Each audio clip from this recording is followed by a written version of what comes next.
the healthcare services? How have we enhanced the healthcare services for our most vulnerable of citizens? What do we provide them if, God forbid, that someone falls sick and has to be taken to the Dominica Chinese Friendship, whatever it is, hospital? Can they afford the medicines that they need? Can they afford even to go there and to be given basic amenities, basic things such as toiletries, basic things such as a bath towel or bed sheet, about basic tests? Are they given access to these things without having them to choose between food or medication? Are these needs being addressed? Are they being addressed across the board? Or if they are being addressed, are they being addressed based on imperatives of color? And we're not talking about the color of your skin. We're talking about the color of the political entity that you support. We know the answers to these questions. So that when you pose these questions, Mr. G, these are not rhetorical questions. Are or do we have people-centered goals? It depends on what people you're talking about. A filthy few? A select few? Those who are building hotels, where you have to pay $350 for a nice breakfast. I could have bought 10 pullets and still have over $200 left, rather than enjoy breakfast at that cost. But again, it is just the most obscene example that the initiatives being taken have precious little to do with persons who have the minimum income,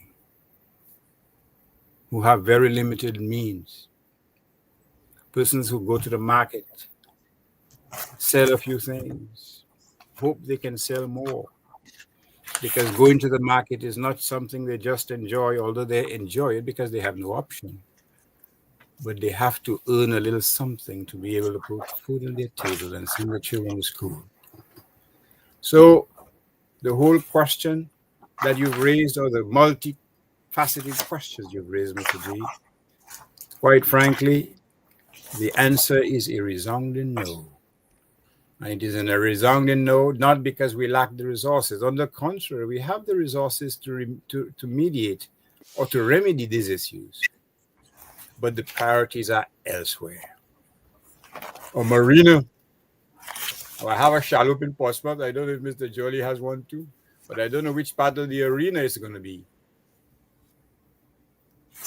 No room for in the inn. And therein lies the problem. You see, all these initiatives, they are divorced from the daily lives of most of the majority of your people. What initiatives are being taken for fisher folk? What initiatives are being taken for farmer folk to enable them, for example, to sell their produce? What ships are being built or purchased? Donkey years ago, there was a promise that Portsmouth would have two ships or two boats or whatever it is? Where have they been? Have they seen any daylight? Because that is not the priority.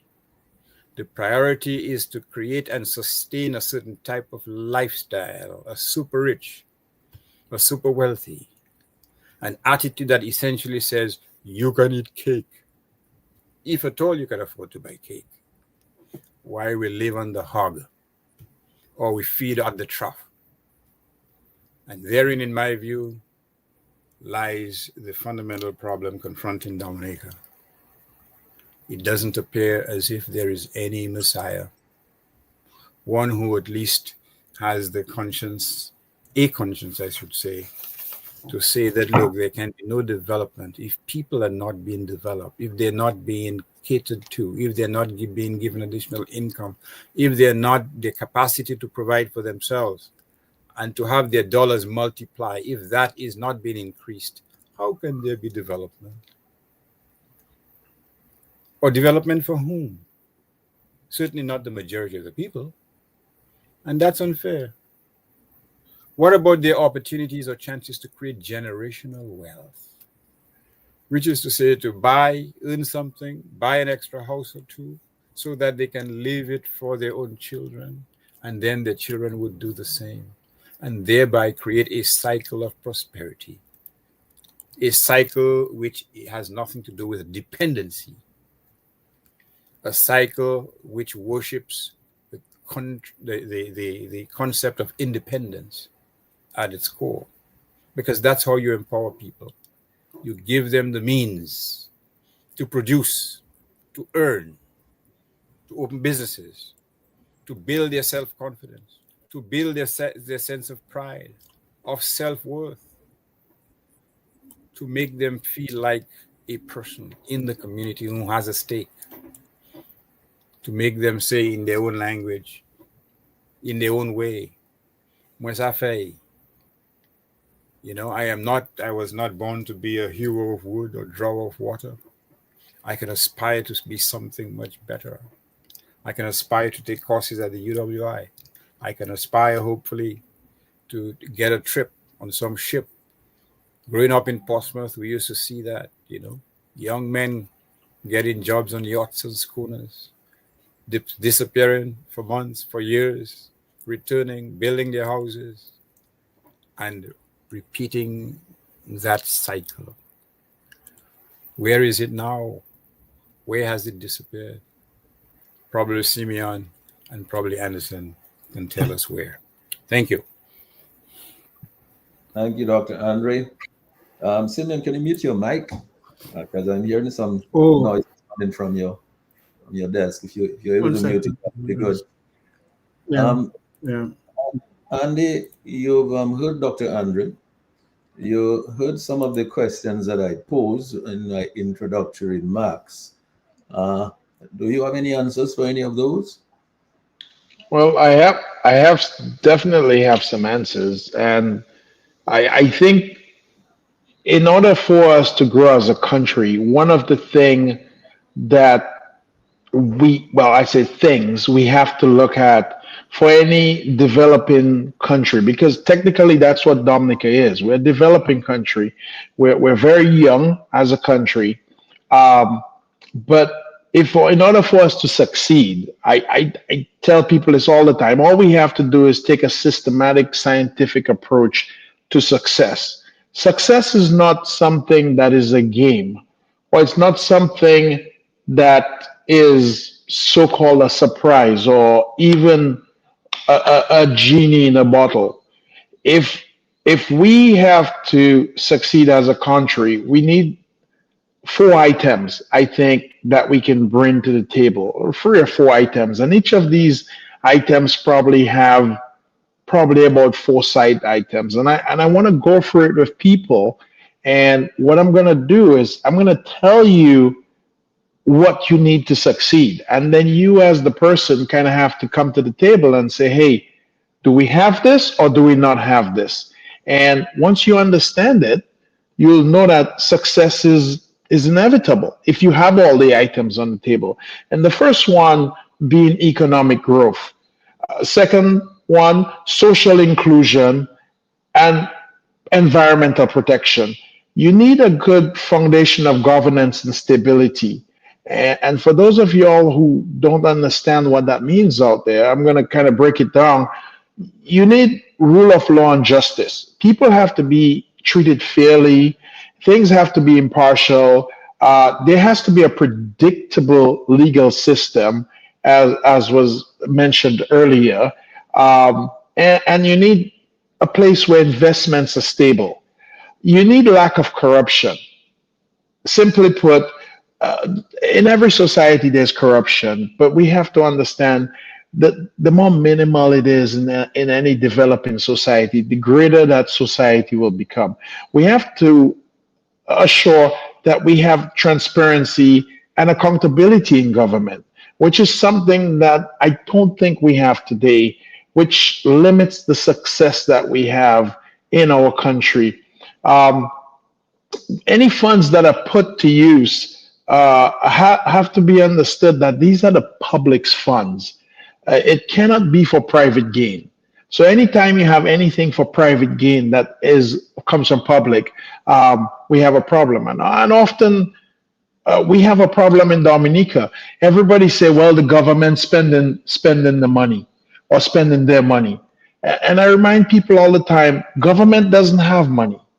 The government spends the taxpayers' money. And the taxpayers are you and I and everybody else out there. And I know we have a lot of critics out there say, well, that's the money for the government to spend. Yeah, but they also have to do a good job at doing good financial work with it. They have to make sure that spending benefits the people. You have to have political stability. You have to have effective government, one that can create law and order. And you have to have sound policies in place. And this is somewhere where we lack in Dominica at all levels. We need to have effective financial, monetary, trade policies. We need to understand our exports. We need to know what we're doing to attract foreign investments. And we need to understand how we're growing the economy. A lot of people don't understand government. And I try to explain it to some people. And they have to understand the government is not an employer. The government uses taxpayers' dollars to pay workers. Therefore, the bigger the government or the bigger the government burden on the taxpayers is technically the less effective that it is. So if you want to know if a government's working correctly, all you have to do is look at the bill, because the more people that are employed by the government versus, for instance, let's say the private sector, is the weaker your economy. And for years, we've known this, that the government is one of the largest employers in Dominica. How could that be? We need to understand that private enterprise needs to be the one going ahead and really employing people. We have to have some way to develop our human capital. We have to have a quality education. In Dominica, I think we used to be one of the, when it comes to CXC, when it comes to college results, we used to be at the top of the food chain. And I think that's dropped significantly, and we have to work our way back there. Universal access to education, vocational training. We've lost vocational training. Nobody's becoming a plumber, carpenter, a woodwork guy. Nobody's becoming these people anymore. We need to get back to those basics, because in order for us to succeed, these things are essential. Healthcare and nutrition. We need a healthy population. And in order to have a good, healthy population, we need a good healthcare system. Up to today, we still don't have mandatory insurance. We have a lot of people that get injured, and all of a sudden there's a group of people trying to say, well, let me help this person, or let me help that person.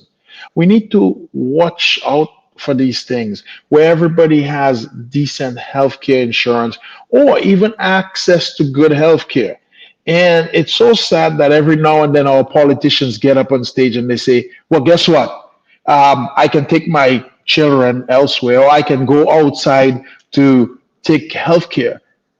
But what about us down here? What about those who cannot afford to leave? We need to really, really impress on that. And we need to make sure that it's not disjointed, that we're not doing one thing on one side where we're, oh my God, we're building a great hospital, but on the other side, we're putting our population at risk.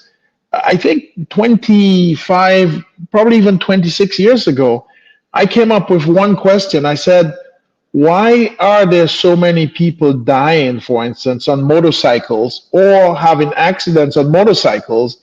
And in 25 years, even though we've had hundreds of deaths, we've not implemented a helmet law in Dominica. And what is it to implement a helmet law? It's going to do the nation good. It's going to save our young men. It's going to make everybody, in case there's an accident, everybody's going to be protected. Our healthcare system is going to have less of a burden. But this one item, almost 30 years ago, I mentioned that. And up to today, nobody can explain to me why we don't have a helmet law. Now, I'm going to tell you, just about every developed country that you go in, the helmet law exists. And nobody has been able to ask me or tell me why. We need to make sure that we have gender equality. We need to make sure men, women are all treated equally. We take care of our children as well as our elderly folks. We need to have a good structure in place. And I know that we've done well for some of the elderly.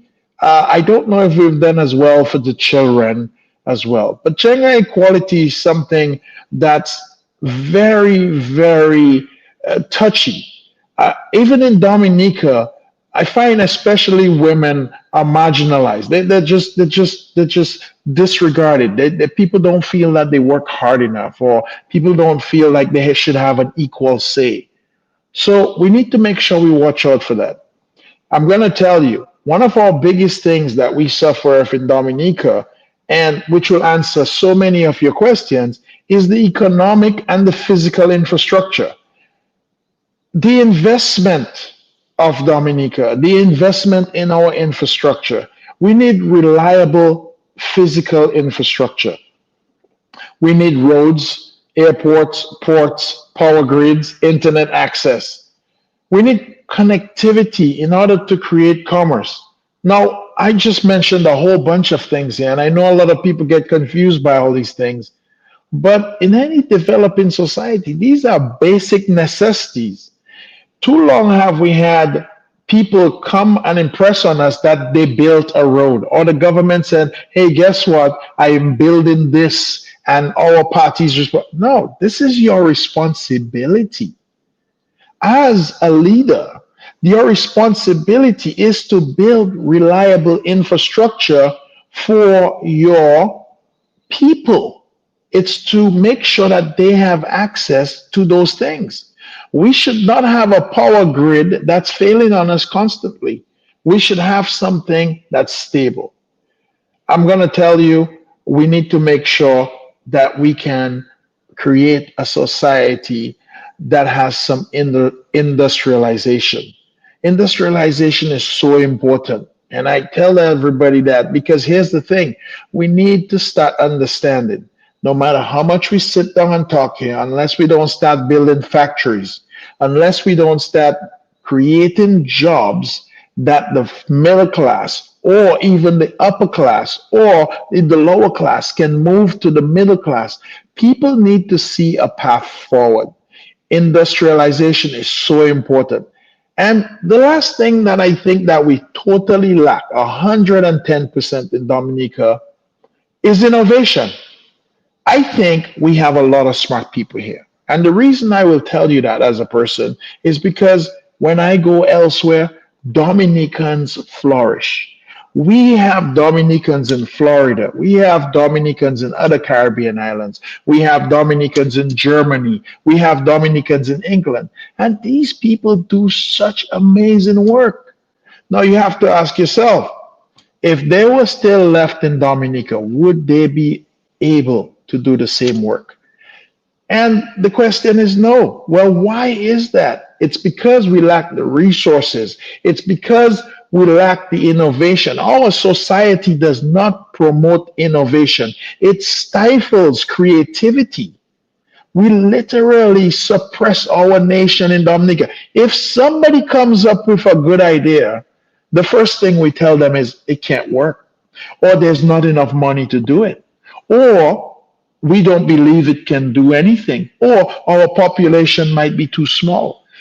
Why is that? Because we're thinking as local chickens. We have to start thinking internationally.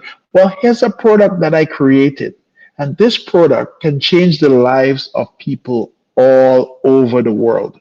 Not just in Dominica. We have to take ourselves out of Dominica and put ourselves on the global market. It's the same thing that the people in the music industry started doing. They started deciding, hey, guess what? We're making music. But the people of Dominica love our music. But guess what? The people all over the world love the music. I mean, I can tell you, I've traveled just about everywhere. And I have to give thanks to Trilogy because I've seen Indians singing Big Belly Season. I've seen Americans singing Big Belly Season. I went up to Alaska and saw a guy singing Big Belly Season in Alaska, one of the furthest places from the Caribbean. So here it is that we have a good example of how we can take things from the small rock that we're on and transcend it all over the world, believe it or not. So we have to do that. Now, one of the other things that we lack in Dominica, and this is just my opinion, is access to finance. And I think that's one of the greatest killers. We've gone down from, I believe, and somebody can correct me, I think at one point in time, Dominica had close to about 6 or 7 public banks. And I know we have other banks that are registered in Dominica that are private banks, but I think we had up to 6 or 7 banks here in Dominica at one point in time.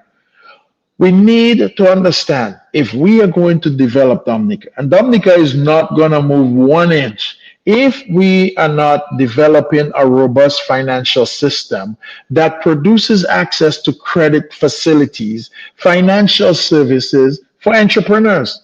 Because you have to understand, when people are starting off, they're going to need help and they're going to need capital. They're going to need access to finance. If you don't have a system where they have access to finance, I'm going to tell you, we might as well stop this conversation right now. We will never see.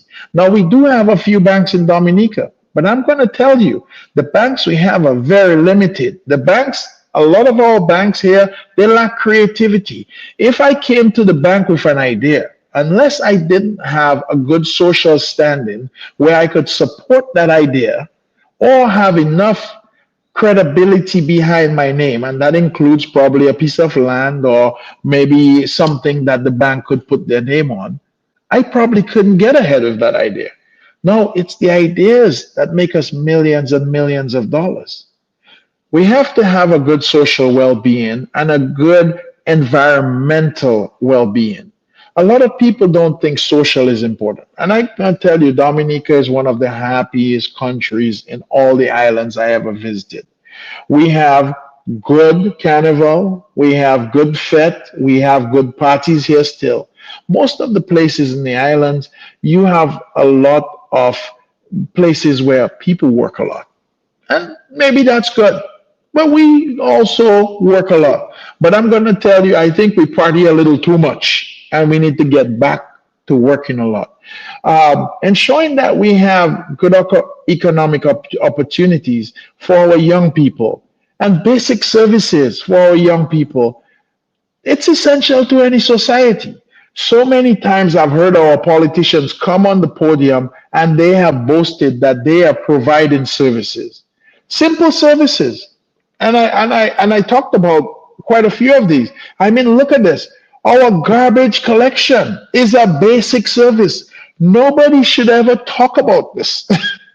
Our healthcare system, that's a basic service. You should never boast about those things. So keep this in mind. We need to have people who are working to produce excellent results above and beyond. Look at what we did. This is great. This is going to get us above and beyond. Social inclusion and equity are very, very important. Sustainable resource management. Now, I can tell you that's one of the places where we fail drastically. We need to understand Dominica has a lot of natural resources. And you know how I know? Because the Chinese are digging it up in Marigot. They have come here from far, far, far away in the east. And they have come over here to see, hey, what are your natural resources? You guys have water, you guys have soil, you guys have rare elements, you guys have, but guess what? We live here and we didn't even know we had those things. We need to understand that in order for us to maintain Dominica and develop Dominica into a great country, we have to make sure that we can manage those resources. A lot of times people will come into our country and they will abuse our resources. We have to make sure our leaders are on point. Now, here's the thing. I am one of these people that don't really believe in very big government. And I understand government, but I also understand that the people are the ones who really elect the government. The government is employed by the people. So we need to understand here who the employer and the employees are. Keep in mind, everybody listening, you are the employer. And everybody who works in the government, those are your employees. Very, very often in Dominica, I noticed that the roles are reversed here. It almost looks like we, the people, are working for the government. And I don't understand why that happens so often. I'm clueless about it, but we have to understand that we need to change this. The right of the people need to be respected. And probably the last thing I'm probably going to mention is peace and security. We need to understand that we need a peaceful society, free from violence, free from conflict. You know, that's a prerequisite for us people. Now, a lot of people say, well, of course, Dominica is peaceful, and of course, we don't have violence.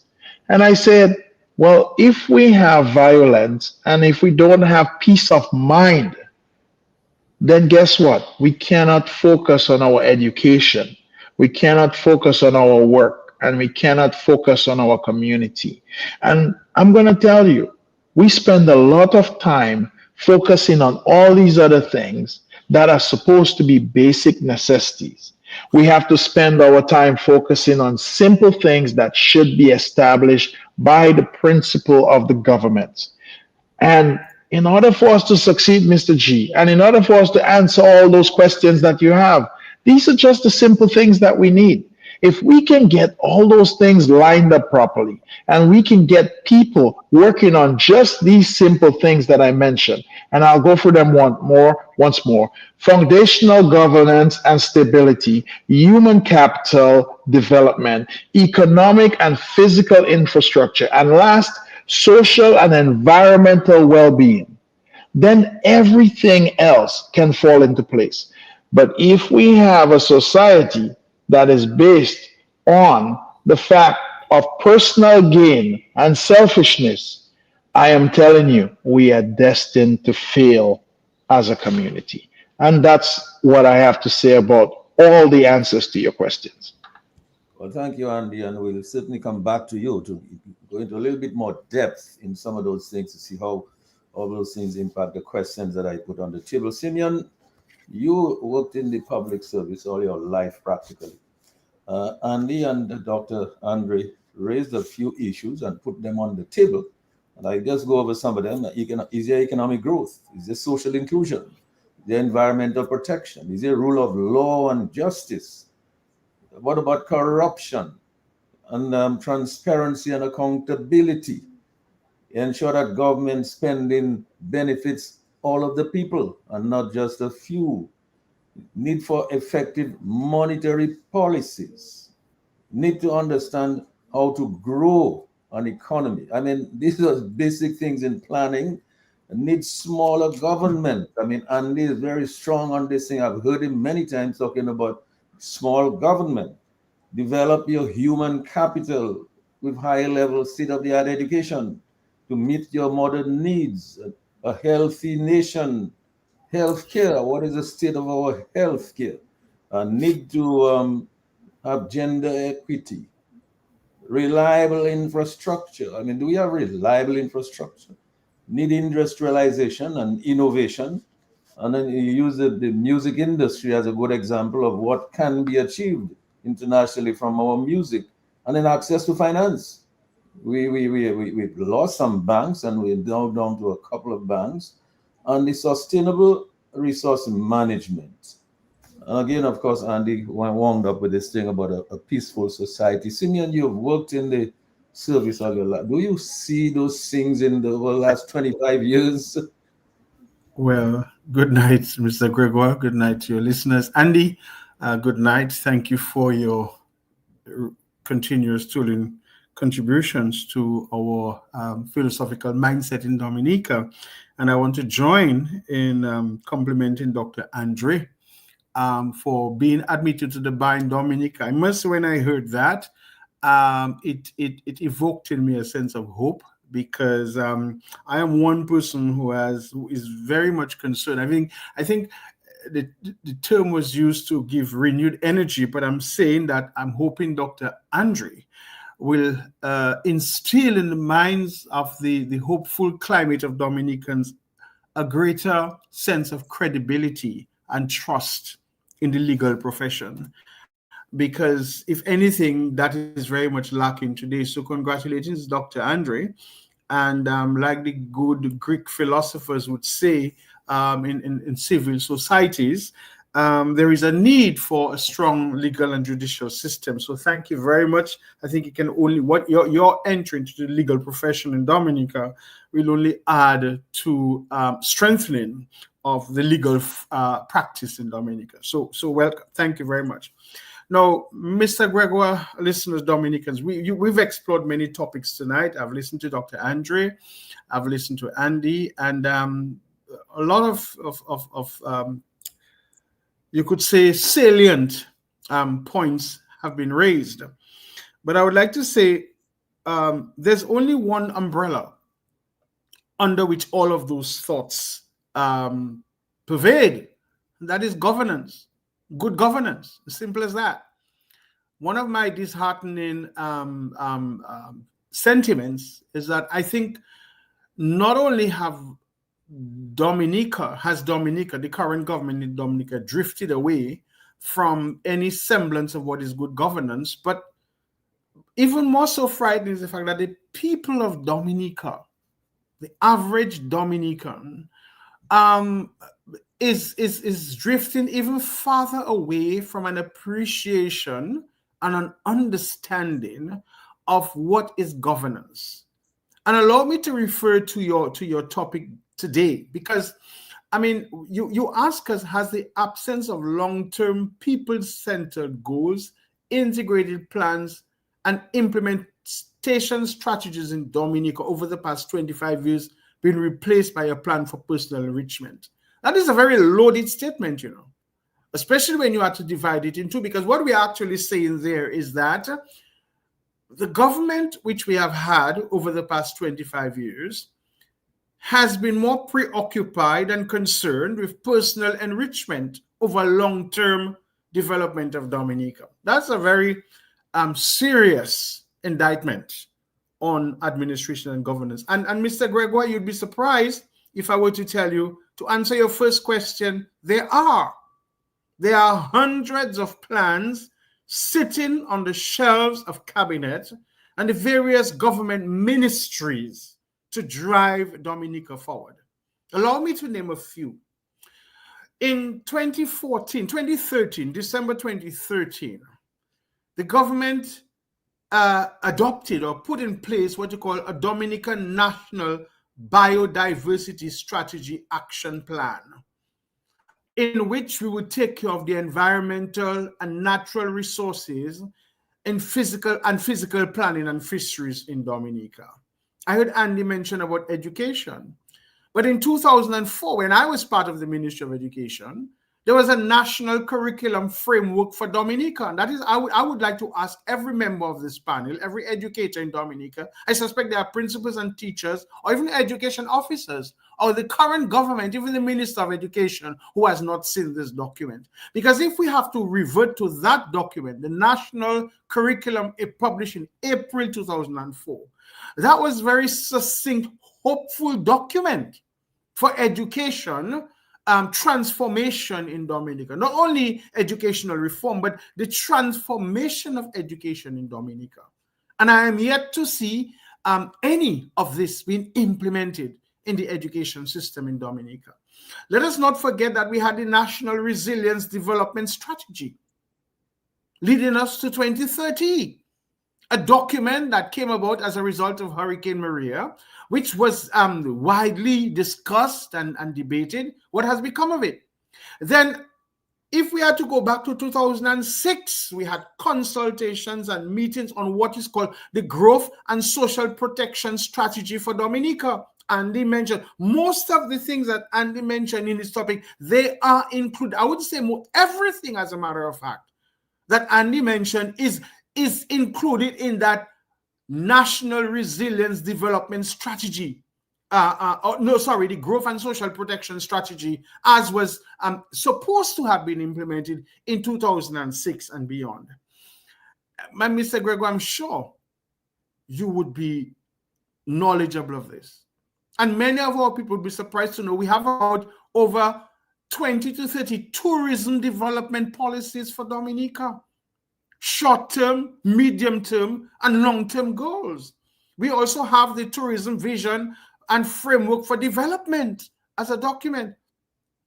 And then again, let us not forget we have the country strategy paper for Dominica, which looked at what is the engagement strategy for the strategic direction of Dominica as it engaged the Caribbean Development Bank. We have again a Dominica Climate Resilience and Recovery Plan for 2020 to 2030, which is a framework related to disaster risk management and climate change adaptation.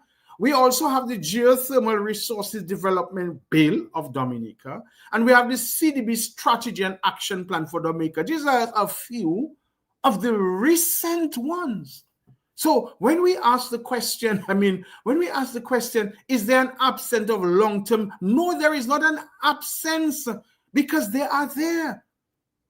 They have been the monies, millions of dollars, hundreds of thousands of dollars have been spent in hiring consultants and having consultations and engaging Dominicans with ministers, taking trips overseas and all those kind of things there to develop long-term goals for Dominica. They are there. So there's no absence of it.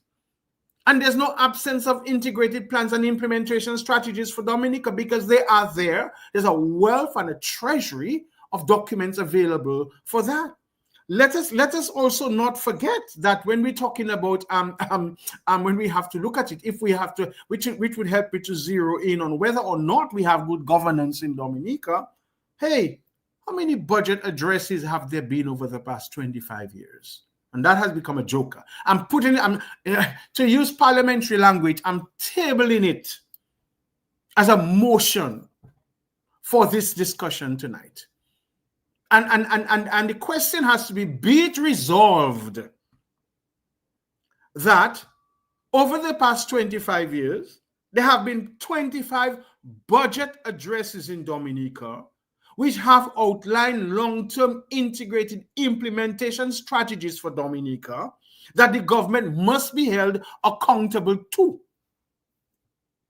Be it resolved. Put that on the table for debate tonight. Because it means, therefore, over the past 25 years, what has been happening is we have a government that has been going to Parliament for the past 25 years, tabling budgets, and the question is, how many of those budgetary allocations, plans, and strategies have actually been realized or materialized in Dominica? That's the question we have to ask. And of course, there are what I consider the only pie in the sky independence addresses that have been articulated with great fanfare and regalia at our independence celebrations every year. I don't think Dominicans listen. And that's why I'm questioning the fact, are Dominicans really cognizant and mindful of what is happening under the very noses in Dominica? You know, because yes, and your second part of this question is important, because we have to ask ourselves, how have we, because of bad governance, lack of observation of those goals, not paying attention to the budgetary allocations, and not holding the government accountable for what you put in your topic tonight as the missed opportunities in agriculture, in agribusiness, in manufacturing, in foreign relations, in tourism, in modern healthcare and modern education. Because yes, the army support. As a former educator, I will tell you that if this government had only properly implemented universal secondary education and education reform, and if they had only decided to implement 10% or say 15% of the education curriculum that they have established, Dominica would be a flourishing country in education. And I can say that with full authority. Instead, we see what has happened. But and then we come back to the budget addresses where, let us not forget, I mean, recently I did the exercise of obtaining every independence address from 2000 to 2024. Every independence address. I spent days and weeks on reading those independence addresses from 2000 in the Botanical Gardens with Pierre Charles to 2024 in the stadium with Roosevelt Skerritt. And I have read every single one of these independence addresses over the past 25 years.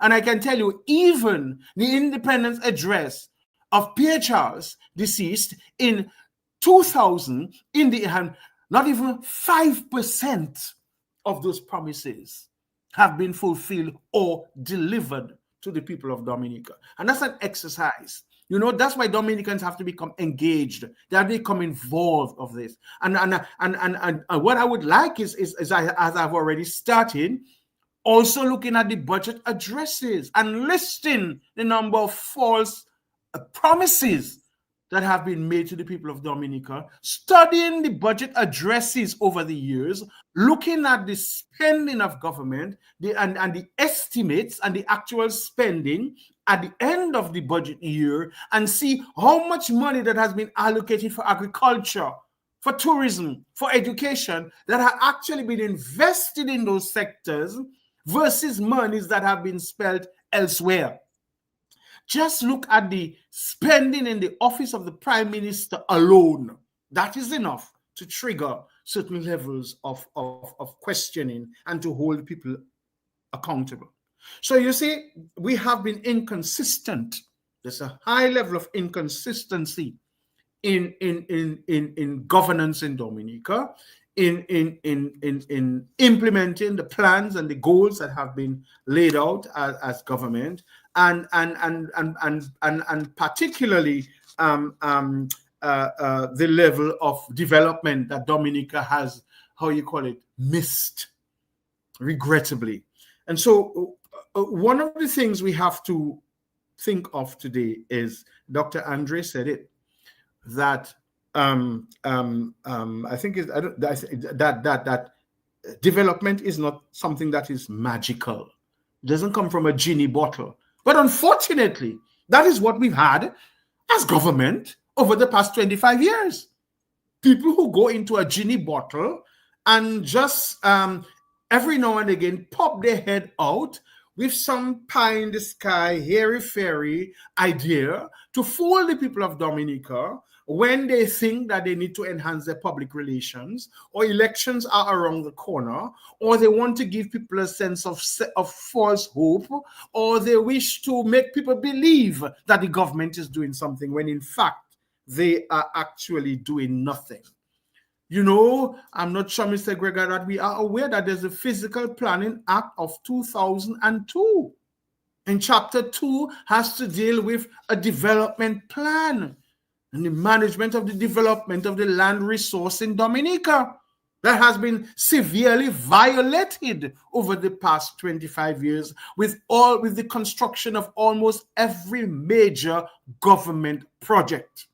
That is where sometimes I think the government ought to have been sued, because it's an act of parliament that has been assented to by the parliament, and this very act has been violated by this very government, which has implemented this very act in 2002, and they need to be held accountable. So all of those things would lead to, when we talk about the economic stagnation and particularly the oppression that our people are feeling, to move away from the kind of dictatorship that is thinking. You know, Mr. Gregoire and fellow panelists, you know, let me just throw some political science and on my thrust to even social science insight into this. You know, according to political science, they tell you there are 12 forms of government. There are 12 forms of government. And I want to say that tonight so that we can think a little. We can have some sober thoughts and deep reflection where we are today as a country, the state of government that we have, and to what extent we are willing to do anything about it. You know, it's amazing. Historically, we have moved and shifted from different forms of government. I'm not sure if we are aware that there was the aristocracy. And that was the government of the small privileged class. Okay? And then we had the gerontocracy era of government, which was a government by a group of elders. We have had governments of autocracy, that is governments that is ruled by a single ruler. We have had government in years, governments of mobocracy, that is government ruled by a mob, as has had in certain places in Europe, for instance. We have had governments of neocracy, governments of new leaders. We've had governments of holocracy, governed by the masses. We have governments of panthixocracy. We have governments of plutocracy, governments of the wealthy. We've had governments of theocracy. The question is, when you look at the government we have had in Dominica today, we've had a culmination of all of these types of government, particularly from the form of government that is called the kakistocracy. It's a government of the worst set of people. And that's what we have in Dominica today. And so we can say we have reached the stage that the government of Dominica is a kakistocratic government because it embodies all the worst forms of government that we have ever had. And so the question we have to ask is, but again, how have we reached that stage? For any government to be effective, it has to have a certain competent kind of leadership. Because some time ago, there was a saying, leadership is everything. But what did we mean by that? What did we understand by that? How was that embodied? How was that interpreted? Did we interpret it as a means of persona and personalities, or did we interpret it as a means of a professional competence? Okay? Because for any government to be effective, it has to have a certain level of competent leadership. So you have to have a leadership that is good at decision making, a government that makes sound choices, a leader that can make sound choices and would learn from the outcome of those choices. You would need a leader that sets and aligns strategies, okay, and define a direction and ensure the strategy that will connect with the organizational goals of government. You would need a leader that would deliver results in the right way, that would allow people to achieve success while staying true to the vision and the values at hand. You would need a competent leader who coaches for performance and development, and who can unlock a team's potential by motivating, guiding, and growing people. And you will need a leader who is competent, who can lead for business success. I'm sure Andy would like that, because you have to be able to set clear goals, to plan effectively, and to use resources wisely. And a competent leader who's able to create winning teams where you build collaboration, teamwork, and a strong relationship to achieve those goals. And also a leader who can lead, change, and motivate others, as someone who can inspire and guide people through challenges. So, to answer your question at the very top, when we look at the kind of leadership we have in government today, the absence of any competent strategic leadership, if you have an incompetent leader who is not very strategic, you will not have good governance. And if you do not have good governance, you cannot have long-term goals and plans for the strategic development of any country. And what you will have instead is leadership and governance that are in power for personal enrichment. Because if you do not understand your role as a leader, if you do not understand the necessity of good governance, what is going to happen?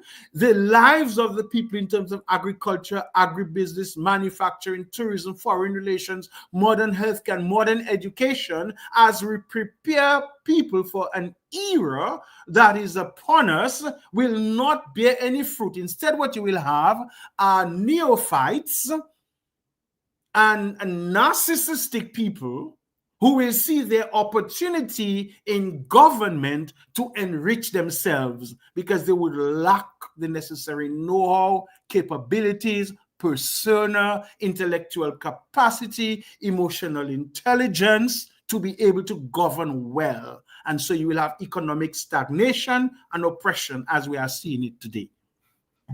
Thank you so much for that, for your opening remarks there, Simeon. I'm going to go back to Dr. Andre, but I want to ask Lambi to give our listeners the numbers so they can call us and engage with us as we go along. Lambi, give the numbers out to the folks.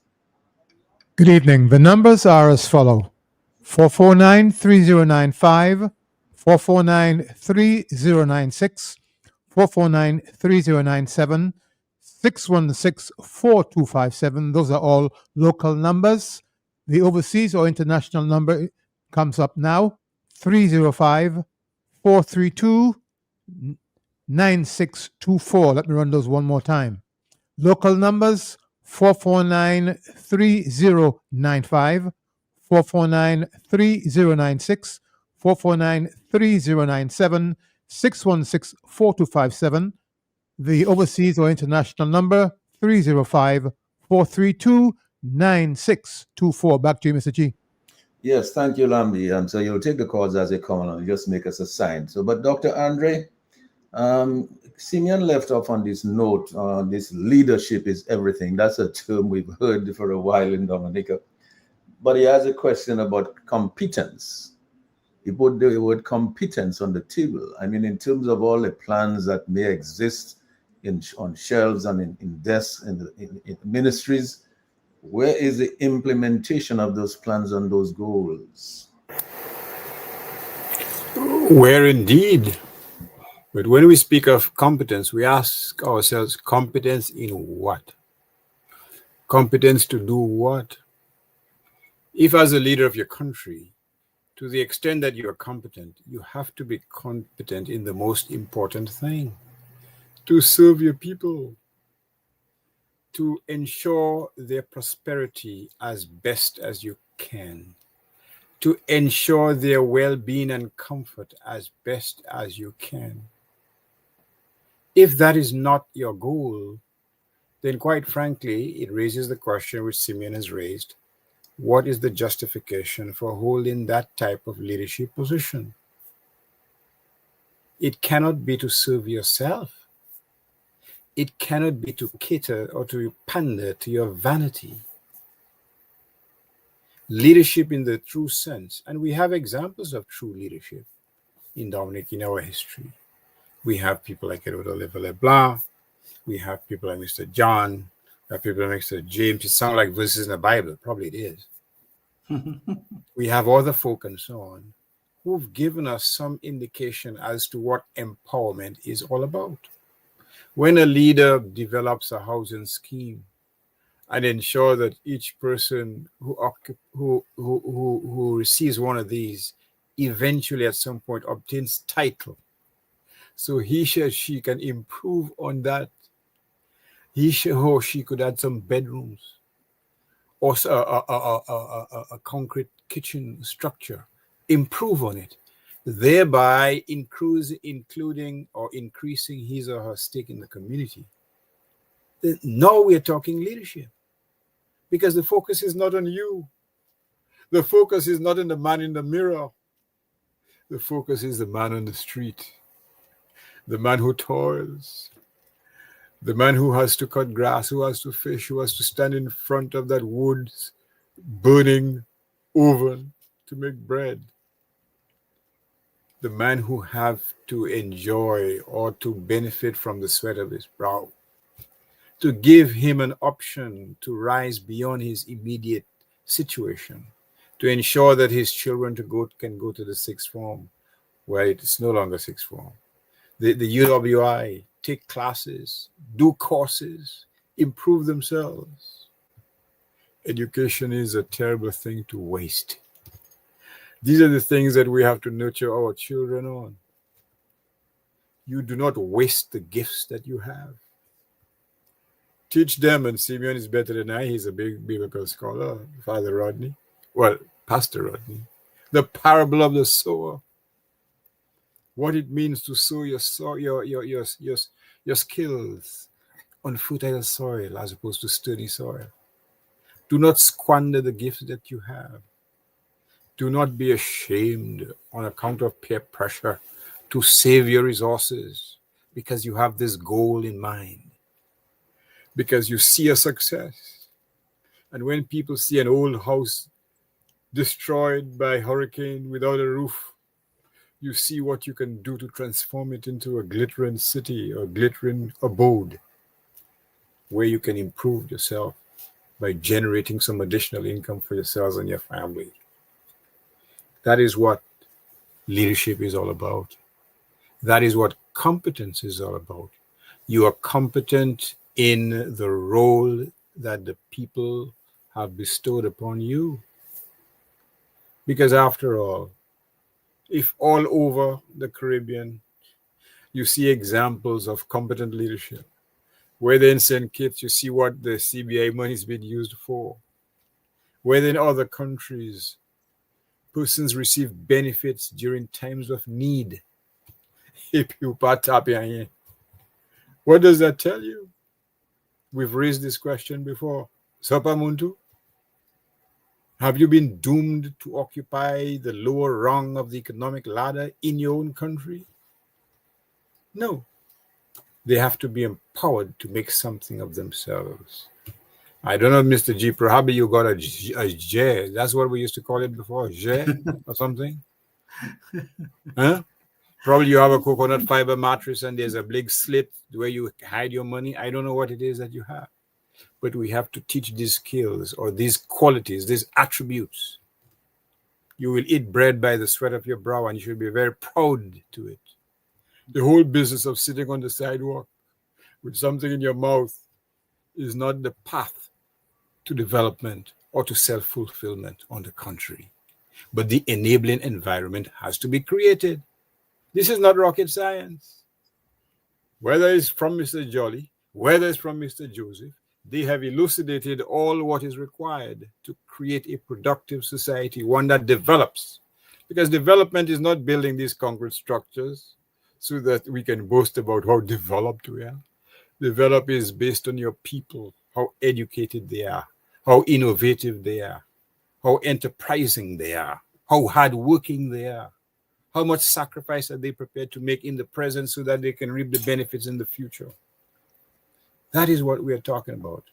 That is the development that Dominica needs. And the question is, do we have it? Thank you. Thank you, Dr. Andre. Andy, I come back to you. You mentioned the proliferation of things in your first contribution to the topic tonight. I believe you can add on to those things, but then again, Simeon added a few things to that list. Simeon added the need for good governance. And he mentioned so many different plans and projects that are on desks, on shelves, or in drawers in the ministries, growth and social protection strategy, tourism development policies, country strategy paper for on the climate resilience, geothermal development bill. And then Timian mentioned something which I know that you yourself are concerned about. We've had these budget addresses over the years. Every single year we have a budget address, and every year we come back and 75% of the things, the allocations are not implemented, except in one or two ministries. But you find a lot of these allocations for these ministries are not taken up. Your thoughts on this question, because in terms of competence, right, and the inconsistent implementations of these plans and goals and and the things allocated in the budgets. Your thoughts, Andy? Well, I'm gonna go over a few things, and I'll tell you. I think many of the problems we have, or the things that we haven't accomplished yet, has a lot to do with mindset and positioning. And I'm going to disagree with Simeon slightly and tell you that Simeon mentioned the fact that we don't have good government, and I think he may be right. However, I would disagree with him on the fact that probably he may give the government too much credit. A lot of the things that have not been accomplished by all the things that he mentioned may not have to do with the fact that the government purposely did not try to accomplish it. It may be the fact, if we have to think of it a different way, that they might not be capable of accomplishing it. Simply put, if you don't have the knowledge to accomplish something, then it's very hard for you to expect good results. And we've seen over and over again where contracts are given out to people who are not capable of completing the contracts.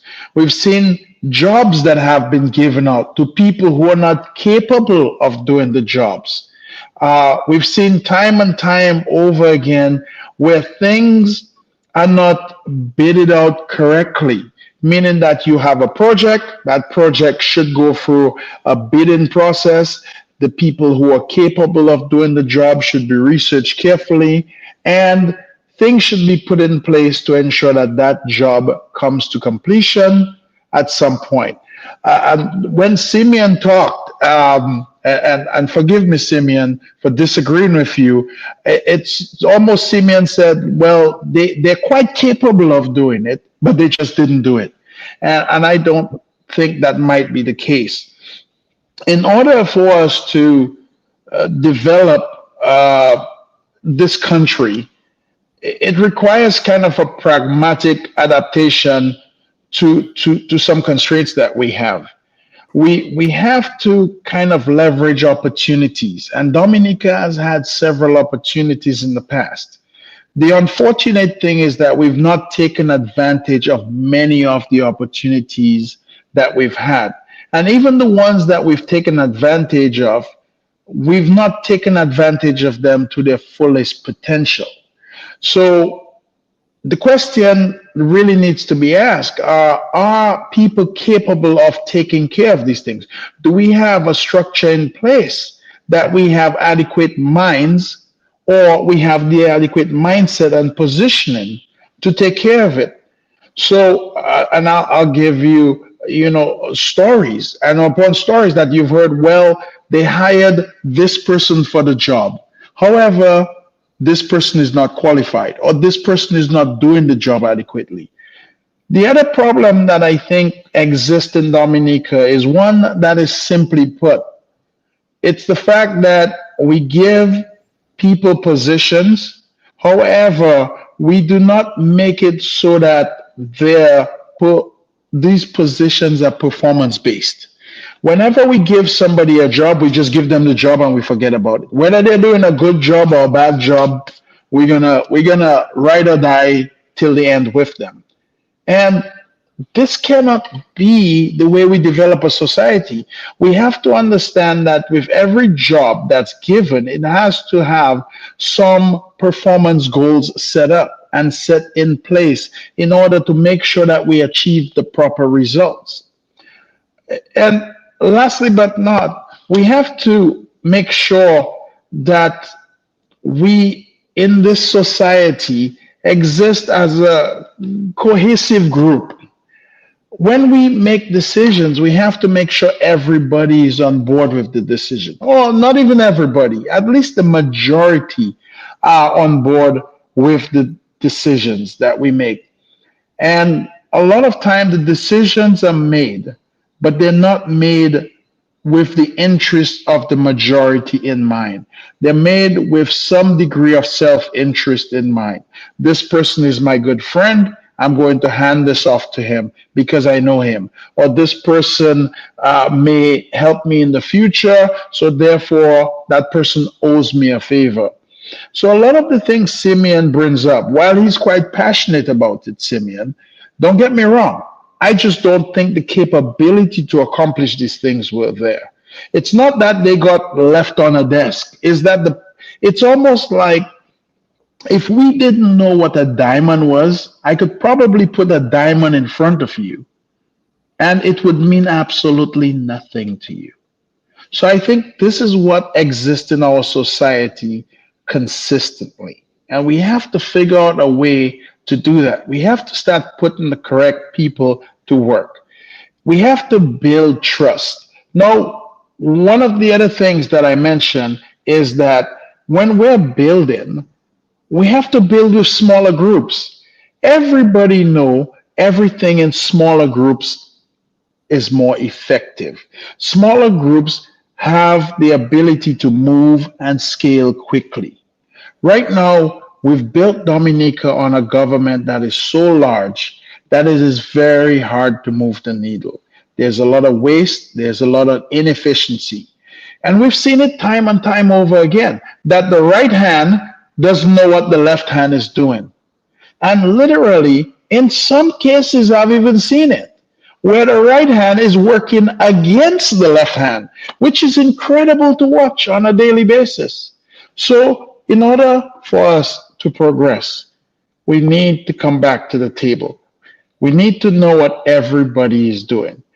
We've had parliament meetings, and it's nice that the government meets once a month. But I'm going to tell you, we have, to some extent, an absentee leader. Our leader is very absent. And a lot of people may ask the question, well, why do you say our leader is absent? We have a leader that spends more time out of state than in state. So the question begs, who is actually being the example for the people below? Who is actually going ahead and leading the people below?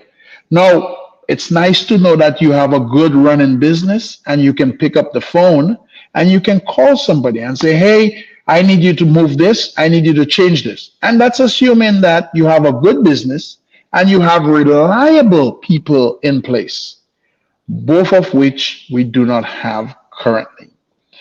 In order for us to begin to even fix this country, and I'm going to call it fix, Simeon, we cannot focus on what we have now. We have to start with our young people and we have to build from there. Now, many of us have seen what our young people are capable of and what they're doing out there. And some of us have hope and some of us don't have hope. Well, for those of us who have hope, we have to start making sure that we can develop those young minds. I'm going to tell you, and I know a lot of people say, well, Andy, you might talk a lot because you might know a lot about things, but I'm going to tell you my time is over. If you put me out to pasture, I would be happy because guess what? Anything that happens from now on in, I'm probably going to be okay. But the people that are coming after us may not be. So this is why these discussions are so important. They're not important for Simeon. Simeon's going to be okay. I'm going to be okay. Mr. G's going to be okay. We're all going to be okay. The question is, are the people who are following us going to be okay? Our sons, daughters, our grandsons and granddaughters, are they going to be okay? Is there going to be something wrong that we're going to leave them? Is there a legacy that we're going to leave behind that they can go ahead and inherit? And I'm going to use the word inherit because we're basically leaving them something behind. We're going to have to try to figure out how we can leverage our positions a little bit better. A lot of the talk that has gone in to tonight tells us that we are dealing with fully competent, fully cognizant people. And I'm going to tell you, I don't think we are. And I'm sorry to say, a lot of the things that I've seen done and a lot of the programs, the projects that I've seen done, a lot of times I have to ask myself, but why didn't they think of this? Why didn't somebody ask a question? Who did this? Was somebody qualified enough to do this program or to do this venture? Because it almost looks like there was no effort put into it. It was almost done in a rush. It was almost done so that somebody could say, it's done. It was not done with the fact that, okay, I'm doing something here that's going to work for the future. I'm building something here that our grandkids are going to enjoy. I'm building something here that we can go ahead and feel proud of for the next 30, 40 years. I think our leaders, I hate to say it, and I've said it before, I think Mr. Roosevelt Skerritt has lost his way. Anytime I see things going on like that, I think he's lost ideas. Our leaders have no more ideas. Simply put, because there's no original thought. We have not, and I'm going to go on record and say this, and somebody can correct me. I don't think we've seen an original thought in Dominica in the last 15 years. I don't think we've seen anything original. And some people may tell, oh, well, we're building an airport. Well, the airport was 30 years ago. We thought about building an international airport. We just never got around to it. And some people say, well, we're building a marina. That's probably even older than the airport, if you ask me. We're building hotels. Oh, well, Jesus. I mean, that's even further back. So I'm going to tell you, and I'm going to go 15 years just because that's as far back as I've researched.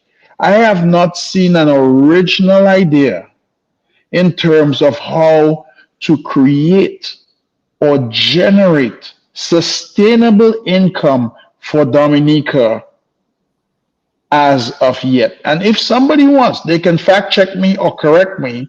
But if there is something that we've done in the last 15 years that is an original idea that says, look, we thought about this and this is going to work, and it was put forward, and here it is that we're generating income. In fact, the truth is that I would beg somebody to actually revisit some of our old ideas, because I think there were ideas that we've put to pasture that would actually work. One of them, for instance, being agriculture. If Dominica went back to an agricultural-based system, I think we could be successful. When cannabis was legalized, I think if Dominica had jumped on the train, we would actually, and I'm going to say this because I understand it, and this is an industry I'm familiar with. When cannabis became legalized, if we had jumped on the train where we were producing cannabis, today we would have a country that is producing more money from cannabis than from the CBI. In fact, not only would we be producing more money, I believe it would be employing more people than we today have. Because what we've had is we've had a lot of foreigners infiltrate our market. So I'm just going to give you one example from my knowledge that I know.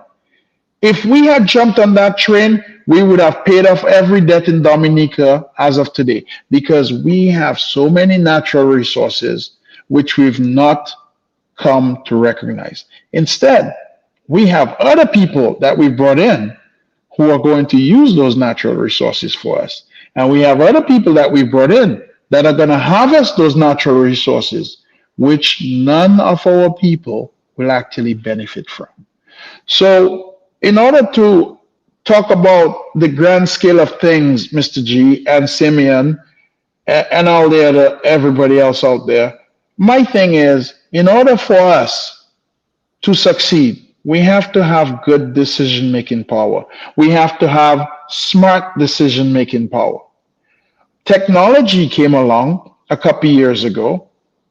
Remember the internet? It was the year 2000, probably, everybody was in Y2K. Keep in mind, we never used any of that. So I'm just going to put that out there for everybody to think about it. Thank you. Thanks a lot, Andy. Let's take a call, Lambi, if you have one. Yes. Yeah. Good evening, caller. gentlemen. Go ahead, caller. Yes, good evening, gentlemen. Yes, good evening. Yes, Dr. G and Dr. Andy and Simeon at the head table. Well, Andy, what you just spoke about there about the cannabis. Some years ago, a good few years ago, I heard on the radio Barbados was announcing that in the years coming, they will make $100 billion in cannabis oil. And that I shuddered because when I heard Mr. What's his name down there, the agriculture man, said that our soil, right? And I believed it because I knew that before he said it. Our soil is better than most places because if you take a spoon of coffee from Jamaica, the Blue Mountain coffee, and a spoon of coffee from Dominica, you make a spoon of coffee with them. You get more from the Dominica coffee because of our soil. So, and I agree with that. And if we had gone into the cannabis oil business, we would have making billions, and everything we have would have been paid off, and we would have been in surplus, giving everybody a $1,000 raise or $500 raise in different departments of government. So I agree with you 100%. And Yes, thanks a lot for that. But Andy, you're in the pharmaceutical business. You would know the importance of cannabis oil in that business. Of course, it's a huge industry. But again, keep in mind, here's what I'm saying to Simeon's comments or even to your comments. In order for you to have recognized that is an interesting fact, you would have to have the knowledge. A lot of our people that are in government right now, I do not believe they have the knowledge. The decisions that they have made are totally 180 degrees from the decisions that should have been made. And to Simeon's point, there's a lot of paper on the desk. But if you don't know what to do with the paperwork, if you don't know how to handle it, if you don't know the right people to employ for the job, if you don't know the right people to go ahead and put in the right position, we cannot succeed. I'm going to teach you one thing. Mr. G, you know my dad very well, Mr. Jolly, and he taught me a lot. And for the people out there, I'm going to tell you, write this down. My dad taught me one simple thing. He says, never give a man a job to do unless you know how to do it yourself. Because at that point, that person has you. If you do not understand it, take some time and research it. Make sure you understand. Ask questions. Make sure you get yourself educated. So a lot of the points that we raised tonight might be all well and good, that we have opportunity, that Dominica has a lot of potential, that our politicians are not taking advantage of this or didn't do this or didn't do, but go back. It all has to do with the capability of the politicians. And then you ask yourself for simple, look at the other countries, whether it be St. Vincent, whether it be Barbados, whether it be all the other countries that took advantage of these programs. It's because they had knowledgeable people to make sure that they did the homework and they made sure that they got the job done.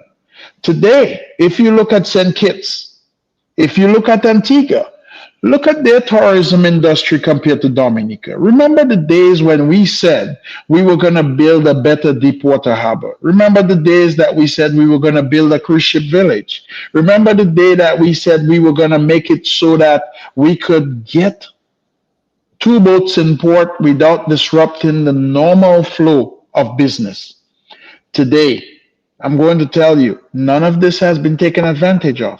And you have to ask yourself, is it because the opportunity was not there, like Simeon mentioned, or is it because our politicians are not smart enough to take advantage of the opportunity? There's money out there. There's a lot of money to be made. Dominica is probably one of the most underdeveloped countries out there. In fact, the truth is that if we wanted to turn Dominica around, and I'm going to go on record and say this, and you can quote me on this, if we had smart people at the helm leading Dominica, we could turn Dominica around in 36 months. We could make this island the gem of the Caribbean in 36 months if we straightened up our act and decided to do things correctly. If we decided to collaborate with the right people, if we decided that we were going to take advantage of each opportunity that was presented in front of us, and we got things stabilized again, Dominica could turn around in 36 months. Keep that in mind for everybody out there. Your life could change drastically. Your investments could change drastically. Your paychecks could go up drastically. And Simeon would no longer have anything to complain about or talk about, simply because all the paperwork would be being processed on the table. We would be making sure that every T is crossed and every I is dotted. Again, Mr. G, I don't think it has to do sometimes with the fact that Dominica was left behind. I think it has to do with the fact that we have a lot of incompetent politicians. And incompetence leads us right to where we are today.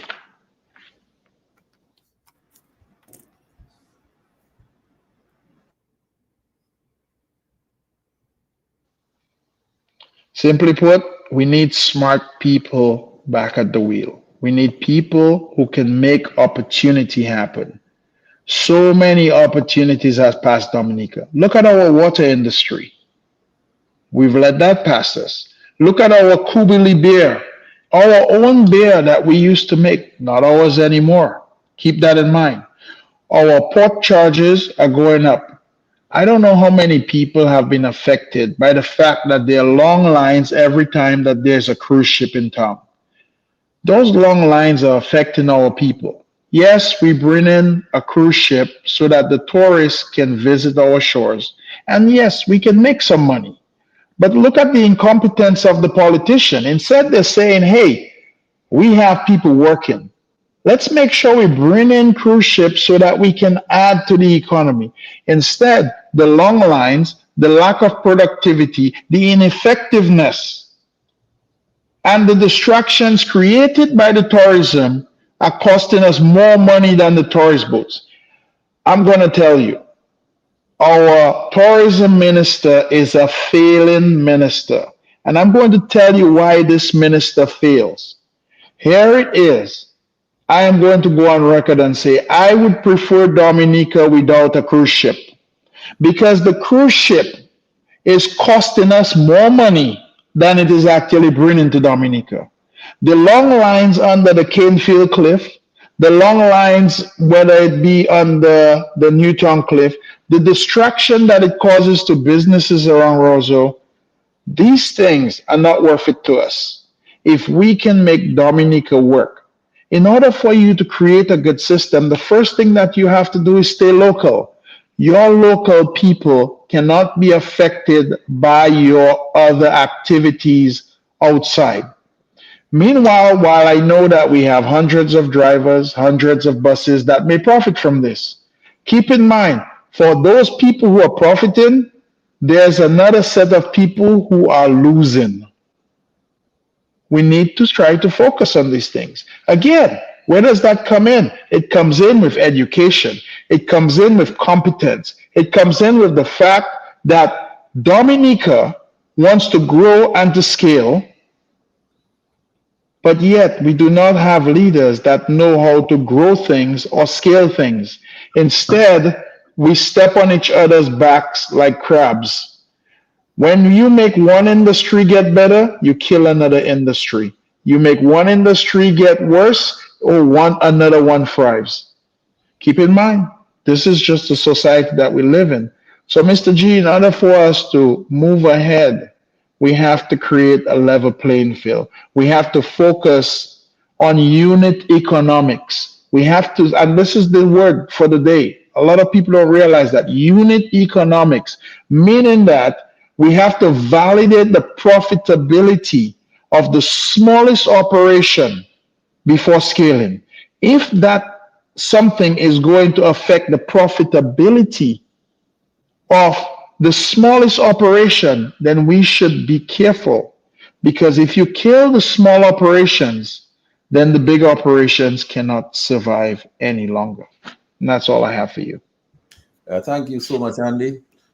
Simeon, let me come back to you now, because you left off on this note of leadership is everything, but what about competence? What about the question of square pegs in round holes? And the idea came up of absentee leadership. And of course, the generalization, generational wealth creation or lack thereof. I mean, let's put some of this in perspective for us, Simeon. Lambi, do you have a call? No, okay. So Simeon, put some of this in perspective for us as you go along. Well, thank you, Mr. Gregor. You know, it's interesting we raise this again because, I mean, with all things duly considered, one of the things we have to come to the realization of is that, by and large, we have a government that rules on not political or governmental strategy, but political expediency. And that is why, to a very large extent, we find that our development has been derailed. Because if you have a government who's planning on long-term goals, it means, therefore, that the development will be incremental, that you'll have more macro development and micro development as well. One of the things that I credit the Freedom Party government for on Eugenia Charles, I'm not sure if we remembered, two main things that she advocated during her tenure as Prime Minister is that she fostered entrepreneurship, okay? And she was always one to articulate the point of view that Dominicans have to feed themselves. They have to take responsibility for their economic progress and development. And she seriously encouraged entrepreneurship. Let us not forget that is when we had vast investments into the aid bank, into the small business development unit, into things like NDFD and all those other organizations that she developed and she fostered. And so that was microeconomic development. And then on the macro level, remember on the advent of GATT, the General Agreements on Tariff and Trade, while she was in power, again, she advocated very much for a transformation of the Dominican economy. Let us not forget that she advocated for the coconut rehabilitation project, that with the help of IFA, the International Fund for Agricultural Development, she spoke a lot about diversification in agriculture. To the extent that we began things like the coconut rehabilitation scheme, the citrus rehabilitation scheme, prawn farming, fisheries development, and all of those sorts of things there. So you have to give her credit for that, you know. And so that is an example. We also have to look at the efforts of Mr. Libla and even Patrick John, because the two manifestos of 1970 and 1975 were 99% fulfilled by the government. If you go back and you do research into the budgets of those eras, as well as 1980 to 1995, you will find that almost every item in the budgets that were articulated by Mr. Libla, Patrick John, and Eugenia Charles, they were all fulfilled. And what that speaks to is that you had a government that was strategic. You had a government that saw development as incremental. You had a government that saw development as having the need to be diversified. Mr. Gregoire, you will agree with me, between 1976 and 1979, we had a serious expansion of the cultural industries in Dominica through the growth of many local bands. You will see and that kind of stuff. So what we have today is an expansion of a government that rules not in terms of long-term economic planning and development, but on political expediency. Everything this government does is that we have in power today is for two reasons. One, to aggrandize the current prime minister and the head of government that we have now, to make it be people believe that he's the be all, the end all of everything that exists and everything that pervades, and without him nothing can happen in Dominica. Dominica cannot progress. Okay, that is a very how you call it, a smoke screen of any semblance of effective leadership, and doing everything to be politically triumphant as winning the next election. There's no doubt about it. If you notice the lulls and the highs and the spasms and the gaps between projects in Dominica, you will see that it's totally political expedient. But you know, in deference to what Andy was saying, and I think Andy was agreeing with me, because at the end of my last presentation, I said that if you do not have a leader that is competent, you will not have a government that is competent. And an incompetent leader will have an unproductive government leading to improper development. And so he's agreeing with me. I think maybe he must have gone to get a cup of coffee when I was saying that aspect of my presentation. But nonetheless, that is what we have to come to realize, Mr. Gregoire. And that's where Dominicans have to open their eyes. What have been the long-term goals of this government? They're none. They're none. They're none. And while sometimes they are articulated, in practice it doesn't happen. Not the housing program, not the hotel expansion development program. None of those programs. Simeon, Lambi, you want to take a quick call? Yes, there's a call on the line. Caller, please go ahead. The caller on the overseas line, are you still there? All right, so we've lost that call. So Simeon, sorry about the interruption. Right. None of these programs have been done for the development of the people of Dominica. You examine every effort. I mean, I saw the government they're giving out fishing boats. Not that I'm against farmers or fishermen or fisherfolk getting fishing boats, but I listened closely at the ceremony. And in at the heart of giving out this, not the Prime Minister, not the Minister of Agriculture and Fisheries, not the parliamentary representative, none of them articulated a plan for fishing in Dominica. Not one of them. And so I asked myself, how are you empowering people? Right? How are you allowing people to take responsibility for their own individual progress and development, which would lead into the overall development of Dominica? And so we will just continue to have a set of stagnation. Another thing we must pay attention to in terms of this political expediency in Dominica is the fact that you have had a government that has basically oppressed anyone with an idea that does not support them. We have a government and we have a prime minister and a cabinet and ministers of government and unfortunately even governmental officials who will suppress and oppress anybody who does not support the Dominican Labour Party, who tries to open a business or who goes to any one of the government agencies for some financing to develop themselves. Because they tend to think that development of Dominica is for they and their supporters and their friends and their family alone. And that is where your topic about personal enrichment comes in. Because what has happened is that we find a lot of family members of people in this government, friends of people in this government. I'm going to say it very clearly. There is the Public Service Act and the Public Service Ordinance, which says that public servants cannot receive funds from government for personal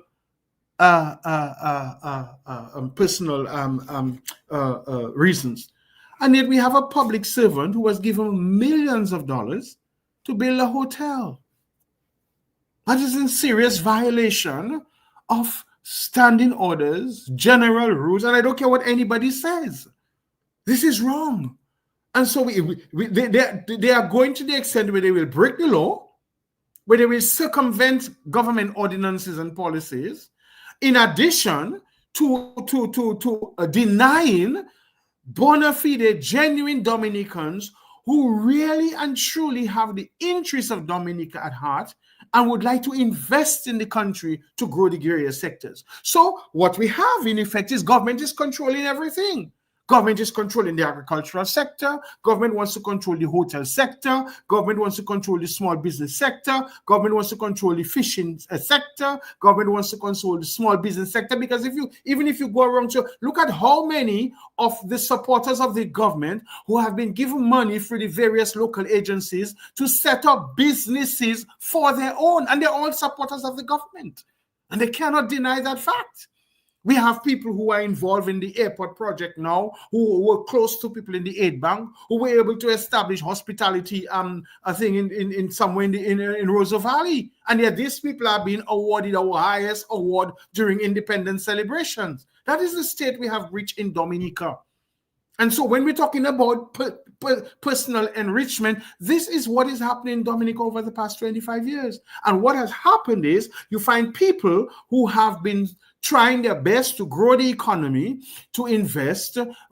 Remember, there are people in Dominica who wanted to open water bottling plants, who had plans to do hotels, who had plans to do manufacturing. And what has happened to them? They have been basically shut down by this government because they cannot have a say and a stake in how people live and breathe and eat and sleep.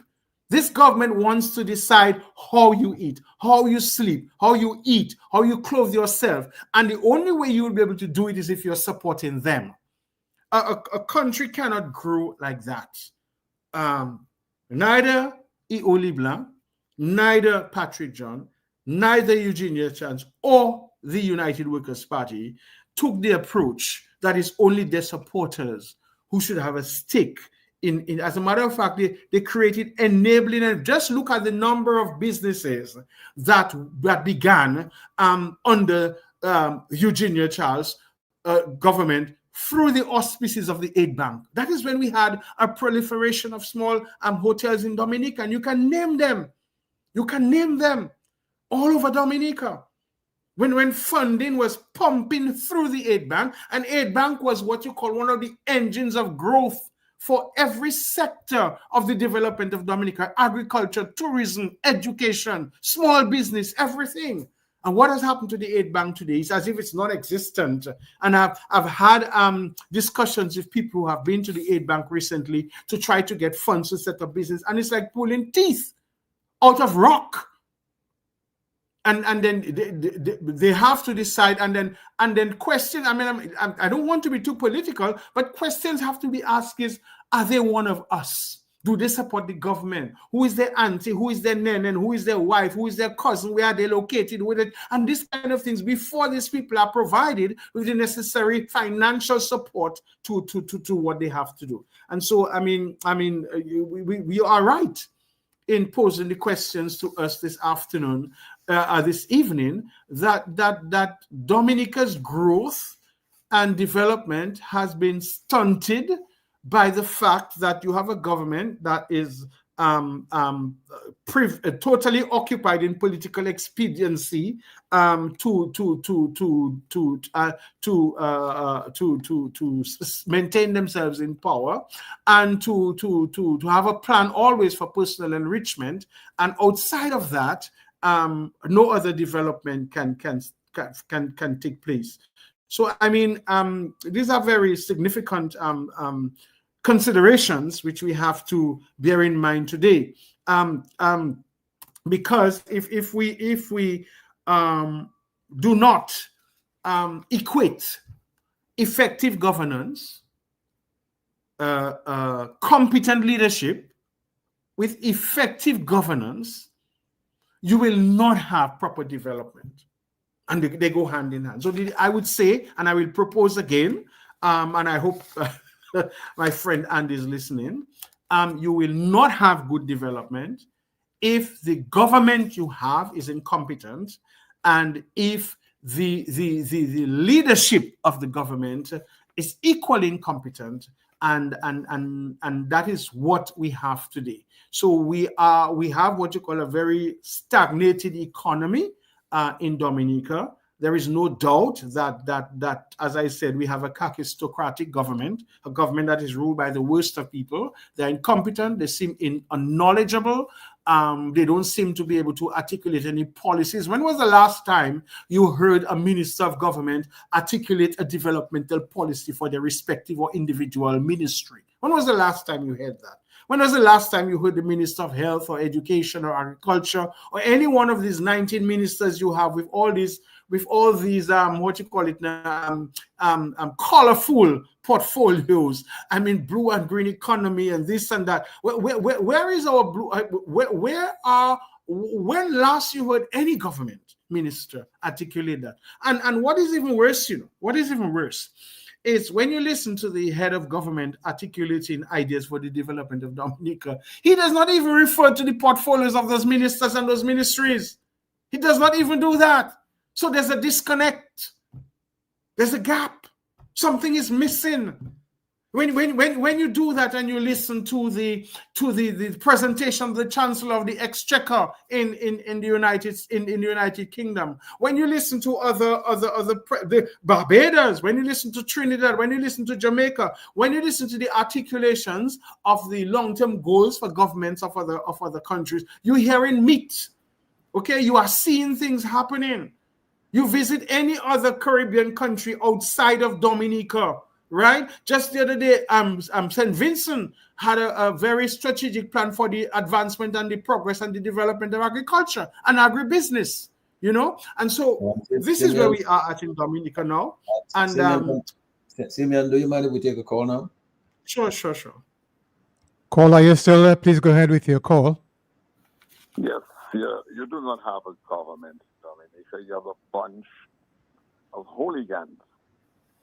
Don't even refer to those guys as government. What kind of government, what kind of prime minister would bring in foreign forces to use tear gas on his people, and even on an election day?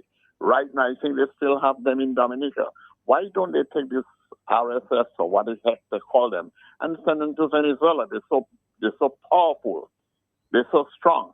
Send them to Venezuela to help Venezuela, or send them to Haiti.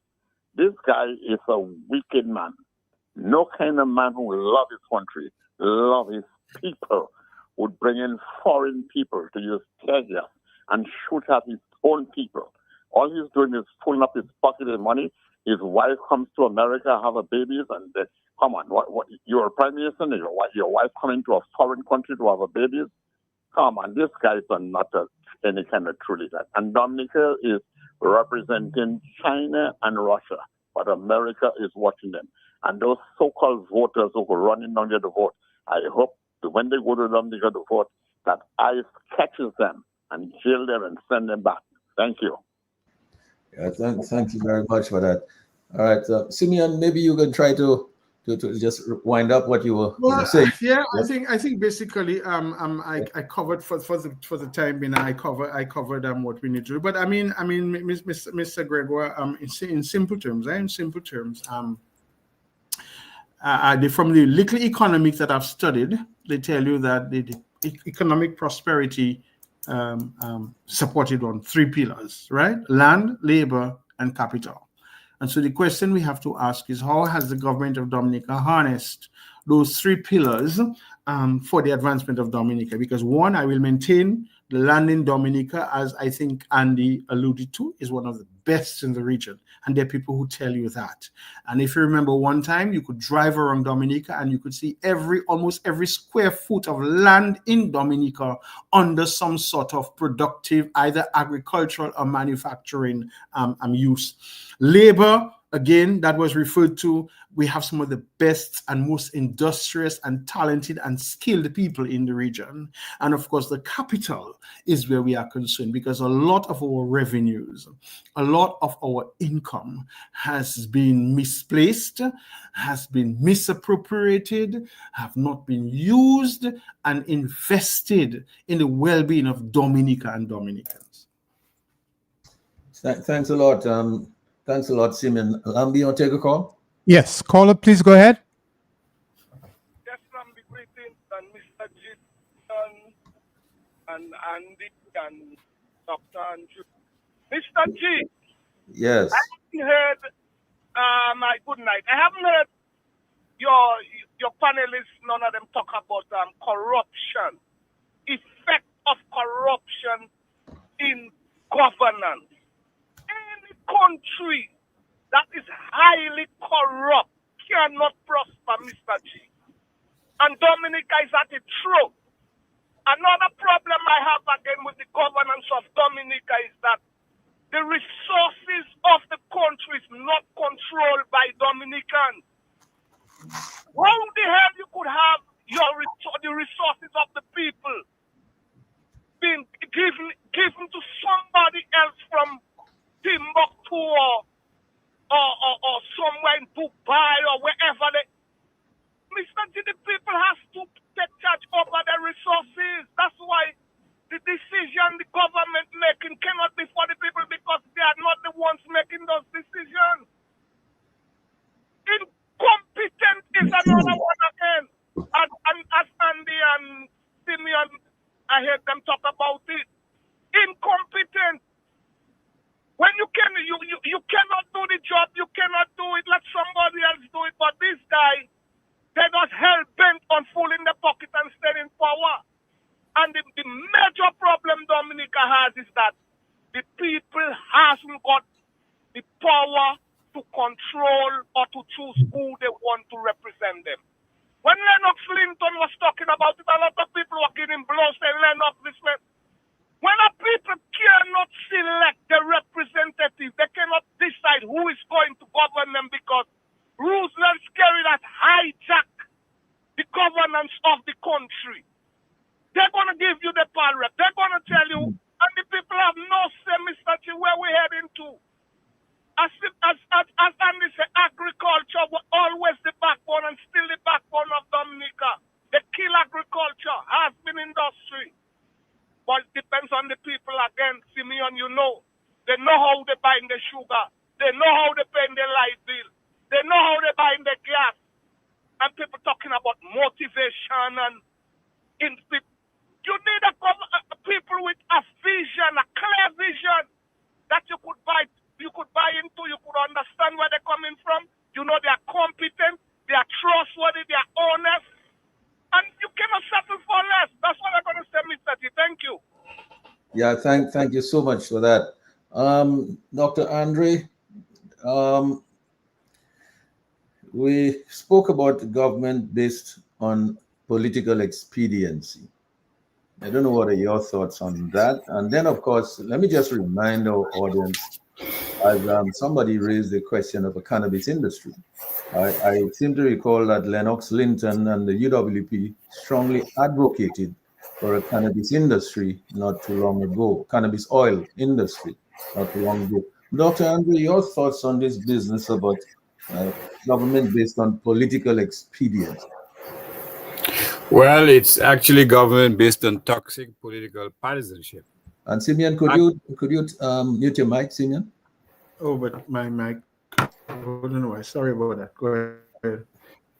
Yeah, the fact of the matter is that if everything is measured. Yes, okay, it's good.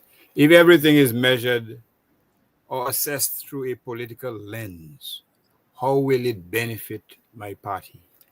How will it keep me in power? What other bogus modernization electoral initiatives I can take to ensure that the elections will remain inherently unfair, to ensure that the elections will lead to one particular result? How can I use the resources of the state to benefit those who will vote for me? How many tickets must I give to my supporters? At least 4,000 during that World Creole Festival to keep them happy and to keep them tied at the hip to my political entity. How can I keep as much of the money generated by CBI funds to buy properties in the names of others to benefit myself and my family, or to buy property in Dubai and in all other countries? If that is the justification for governance, then obviously we shouldn't even be talking about development, because that is a negation and an abortion of development. That is channeling the resources of the state into a reservoir owned by 1 or 2 or 3 or 4 or 5 persons. If you have your electoral commission dominated by 3 passport sellers, then how can you lament that they're not giving us free and fair elections? That's all. Are you crazy? What do you expect? You expect them to act in their own selfish financial interests. That's just how it is. And the question is simple. How much can we or the country take in terms of that approach to governance? How much will they endure? How much suffering will they be exposed to? How much deprivation will be inflicted upon them? To what extent will their income remain debased? To what extent will they be content with a 2 or 3 or 1% interest or increase in income, while their leaders get 3, 4, 5 times as much? And we're not even talking about the perks of office. If that is what governance is about, then clearly we cannot expect anything else. And you know what they say about madness, the definition of madness? If the same thing keeps happening over and over again with the same results, how can you expect something different? Well, you expect a miracle? You expect there will be a sudden change in midstream? Through my fault, through my most grievous fault, I'm going to change from now on till the thereafter. It's not going to happen. You know, people have to act in their own interests, in the interests of their children, of their family members. It's very simple. They will have to decide how they should protect their future. Or if all the young people are leaving, then who is going to generate the income to continue providing pensions for elderly Dominicans? Where's the money going to come from? You think those religious leaders driving in their SUVs, duty-free, you think they will give you some of the money that they collect, free of charge, mind you, to ensure that the collective well-being of Dominica is guaranteed? No. On the contrary, because many of them subscribe to a philosophy called, how do they call it again? Welfare, or not wealth generation, religious philosophy, whatever the name is. And that is the state that we're in. Unfortunately, it's not that Dominicans are any less educated, or they're less creative, or they're less skilled. It's that they're not being given the enabling environment to make something of themselves. And if you don't empower people by having them do things for themselves, how are you going to empower them? Huh? You're going to give them crumbs every month? On the contrary, that generates a kind of dependency, which is, as I said, the very antithesis of development. Because if you create that dependency, you will just have them with the minimum that you can give them, and they are content with it. And in that process, the island is doomed. And hence we will be buying water from Barbados or juice from Barbados. And I'm still waiting to see that orange tree grown in Barbados, to be quite frank with you. So we have to look at these things from a much broader perspective. Where do we fit into this world? Where do we fit into the Caribbean? What about our past? Are we inspired by our past? Are we inspired by our history? Are we inspired by the heights of a dumb fruit, or the heights of a refreshed soap, or the heights of a Benji Simons, or the heights of our copra industry? To what extent are we inspired by these things? Our banana industry, are we just content to let it falter, or to let it be bludgeoned into the ground? I'm saying that we cannot afford to do so. We do so at our collective peril. And quite frankly, we become our worst enemies. And hopefully we will be freed from that state of dependency, that affliction, which unfortunately has created such a great toll in the body economic in Dominica. question. Lambie has a question, apparently. Yes, Lambie, you want to take a call? Yes. Caller, please go ahead. Good evening, Ferdinand, Sheridan, Lambie, and to the guests in studio.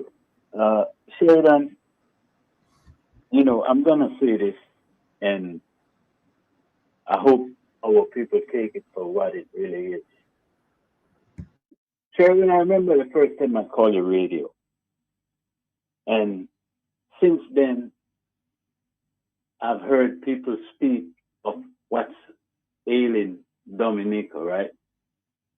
And tonight, you have three of some of the best people that have ever touched the airwaves to educate the people. Mr. Jolly, Dr. Andre, Simeon. But what I'm about to tell you, Simeon, the same things these guys are telling us tonight, I've said them on your station over and over and over again. But there is a problem with our people. And I keep saying it because I want it to resonate with the people. It's not that, like Dr. Andre just said, we don't have people who are capable of building a country, a prosperous country at that. But the problem is our people have been beaten down so much that most of them have now cowered and stuck their tail in the rain, and everybody is looking for a leader. And the problem is not just leadership. It's every individual. Barrington Levy have a song. Say, every posse must work. Work hard. Work harder. When we speak in the region, most people always say, well, this could not be in Jamaica. That can't happen in Jamaica. Jamaica has no different people from any other place in the Caribbean.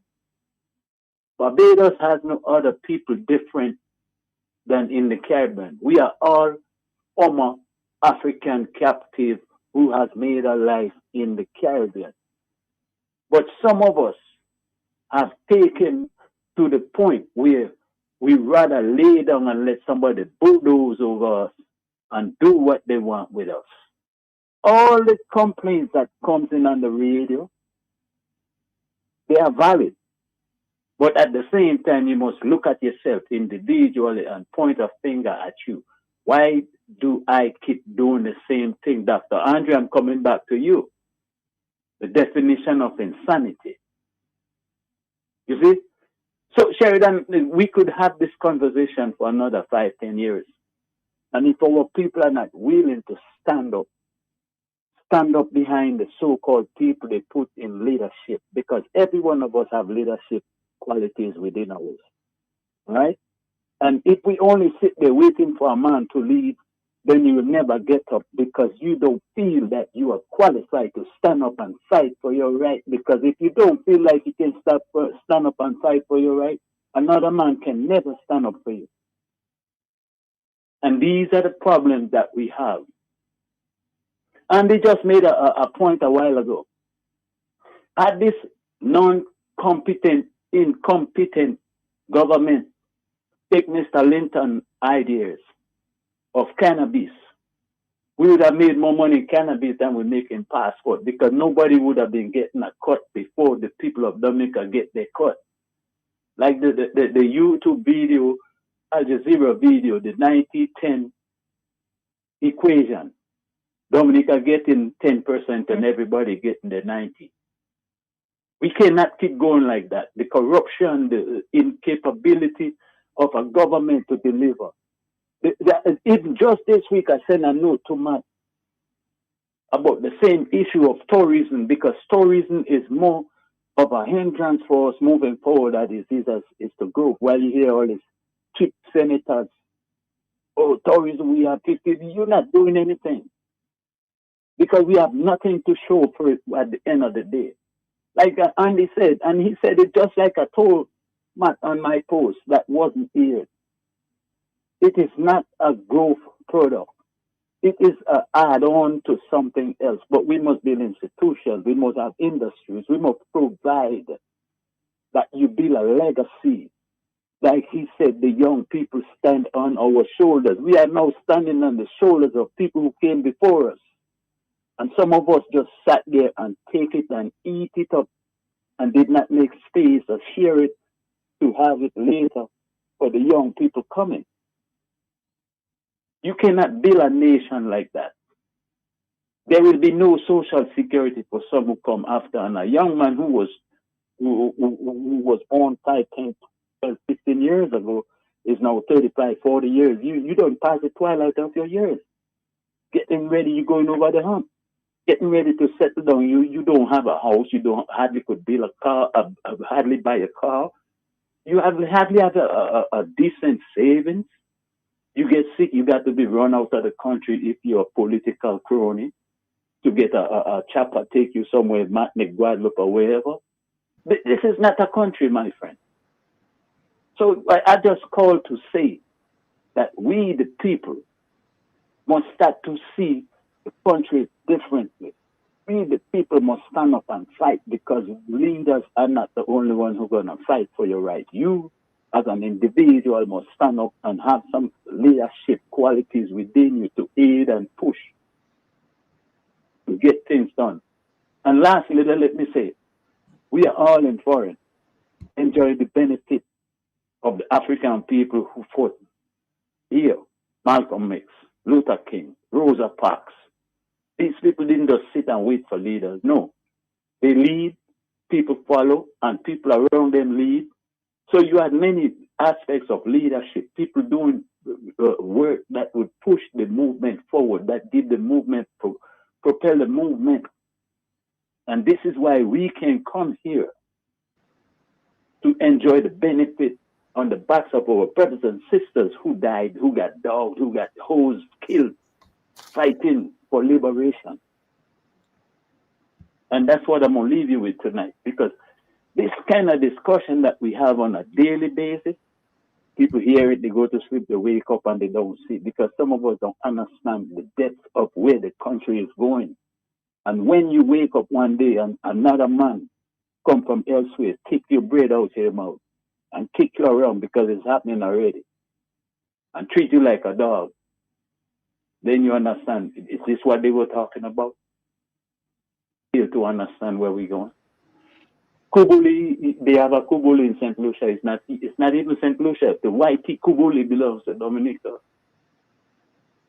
We could go on and on with that. These kind of things is what people need to look deep with it. Search yourself.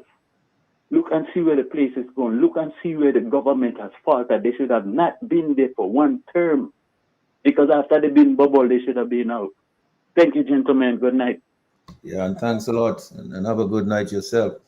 Andy, I want to come to you for your closing remarks. You've done very well already for the evening, but let's see if you can put a little punchline on the closing there for us tonight.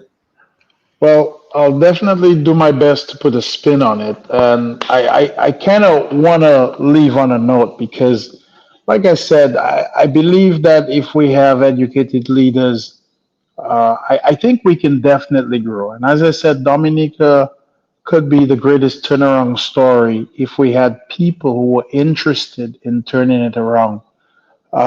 We have a lot of significant barriers to advancement in Dominica. In order for us as a young developing nation to be secure, and again, I really want to remind everybody out there, I'm really not saying this for me, but I'm saying this for the generations that are coming after me. In order for those folks to feel secure, to feel healthy, to feel prosperous, we have to address the conflicts that we have right now. And we have to understand that these conflicts that threaten the vitality of the people need to be addressed, and we need significant changes. If we have challenges that prevent Dominica from developing, we will suffer. We will perish. And more than likely, and I'm going to tell you this, more than likely, Dominica as a country will not disappear, but we will have other people who step in, who know better than us, and who recognize our potential, step in and take advantage of us. So I want to leave everybody with some of the barriers that we have. That way we can work on some of those barriers and we can have our politicians look at some of those barriers and say, okay, this is something worth fixing. Probably the first and the largest barrier that we have in Dominica is poverty. Believe it or not, Dominica is an extremely poor country. Poverty is one of the most significant barriers to development. If people cannot take care of their basic necessities, they cannot think or elevate their minds above to think of other things. The second thing that probably we really need to address in Dominica in order for us to develop is our poor infrastructure. We need essential infrastructure. And I'm going to stress on this a little bit simply because, and Mr. G, you're very fortunate that you're not in Dominica, but we've not had our garbage collected since before Creole Festival in Dominica effectively. I mean, it's amazing. We're talking about 1 month that we've not had our garbage, over 1 month that we've not had our garbage collected. Our roads need to be worked on. We have traffic that is unbelievable in the morning. We cannot get our kids to school on time. We cannot get our people to work on time. We have the other thing that we probably need to work on, again, another barrier is limited access to education. And people might say, well, education is out there. Yes, it's out there, but education is crucial for advancement in health, in technology, in energy, in this country. It's crucial. And maybe you say, well, the education's out there, but our projects that we're doing, we have a project which is in the grammar school that is over budget, over time, with no time limits as to when this is going to be produced. Another big barrier that we have is political instability. Political instability will include corruption. And we had a call earlier today, and we said we didn't talk about corruption in the government, and this is why we'll never succeed. And I want to let that caller know, if you have corruption in anything, maybe it be a business, maybe it might be your marriage, maybe you have corruption in your children, none of it will be successful. So keep this in mind. A lack of political security can limit foreign investments, which we have seen, and make implementing policies, programs that promote economic growth, those things are going to go away. We have to understand, in order for us to progress as a society, we have to make sure we have good transparency, we have to have effective politicians, and we have to have knowledgeable politicians. We have to understand health and disease. We have to make sure our society is healthy. I am fascinated by the fact that we spend thousands of dollars building hospitals in Dominica, but yet we won't decrease the duties on the foods that are healthy for people to eat. Or we will not give compensation to the farmers that grow healthy foods. Or we will not entice farmers to grow healthier foods for our country. But we will spend money on the hospitals. We will let the Chinese build new hospitals for us, but we will not help grab the farmers with roads that can bring produce to the markets. We will not help the farmers do so many other things that may be significant to creating a healthy population. Health and disease is a significant barrier. we all know providing healthcare is something that we need, especially in a challenging population like we have in Dominica. We have to understand taking care of our population, whether it be elderly or it be children, is a priority for us. I'm going to include this last one. Well, actually, one before the last. But this one here, which says lack of access to clean water. I am still amazed in Dominica in 2025, where we supposedly have 365 rivers, but we cannot get clean drinking water into our taps. I have to put filters on all my houses, and I have to change those filters on a monthly basis. Now, I know there are many people that will say, oh, well, Andy, you can change the filter on a monthly basis and you'll get clean drinking water. But keep in mind, the recommendation for changing a filter is every quarter, which is every 4 months. Why are we having to change filters every month? We need clean drinking water. This is a country that boasts 365 rivers, but yet we have an institution that cannot bring clean drinking water into our taps on a daily basis. We need to make sure that one of the barriers is not lack of energy. Energy resources. We need to have safe energy resources.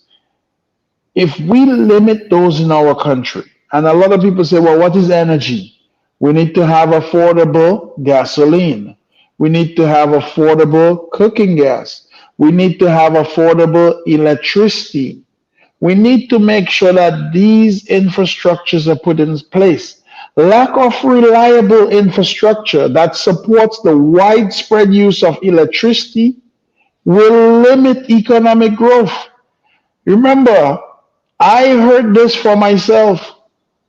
They said that, and this is a politician coming to the stand who is in the leadership that says the reason that the factories are not coming to Dominica is because our electricity is too high. Dominica owns close to 50% of the electrical company, but yet our electricity is too high that limits factories coming to Dominica. We need to make sure that if we want economic growth, we cannot make it difficult for our people to have essential services. And this is key. And if we solve those problems, we can put Dominica back on the track of righteousness. We can all enjoy a standard and a quality of living. But again, the reason I bring all these up, it's because education is key for our politicians. The decision must be made at the right time on the right thing. And every time we miss a correct decision, we have paid for it as a country. And I can literally sit down and tell you there are 10 decisions that we have missed, and therefore we are paying 10 times over. So again, in my closing remarks, if we make smart decisions that are timely and we can do them with efficiency and glamour, we can produce wealth for Dominica again. Thank you. Very well said, Andy. Now, Simeon, let me come to you now for your closing remarks. Well, Mr. G, I think my closing remarks are going to be very succinct and very short. At the beginning of the program, one of the questions that you posed to us is what winning strategy can we embark upon to bring Dominica on the road to economic prosperity, proper planning and development? And I'm going to say it very succinctly that in the following terms, and it is this: for Dominica to grow, labor must go. I will repeat it. For Dominicans to grow, and Dominica to grow, labor must go. And I'm saying that given the fact that when we're looking at governance, because that's where you were inviting me to dwell on tonight, when we're looking at the topic beforehand, looking at the fact that lack of planning, lack of strategic planning is where we are today. Not that there are no plans, but lack of strategic planning.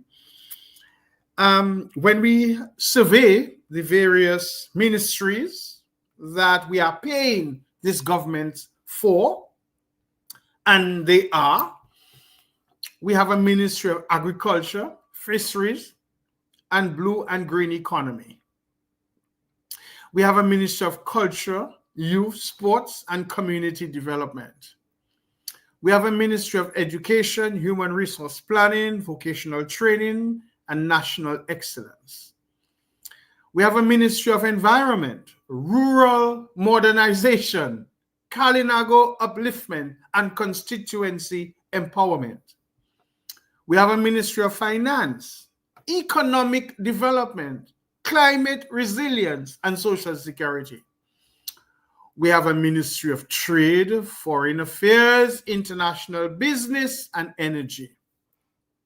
We have a Ministry of Health, Wellness, and Social Services.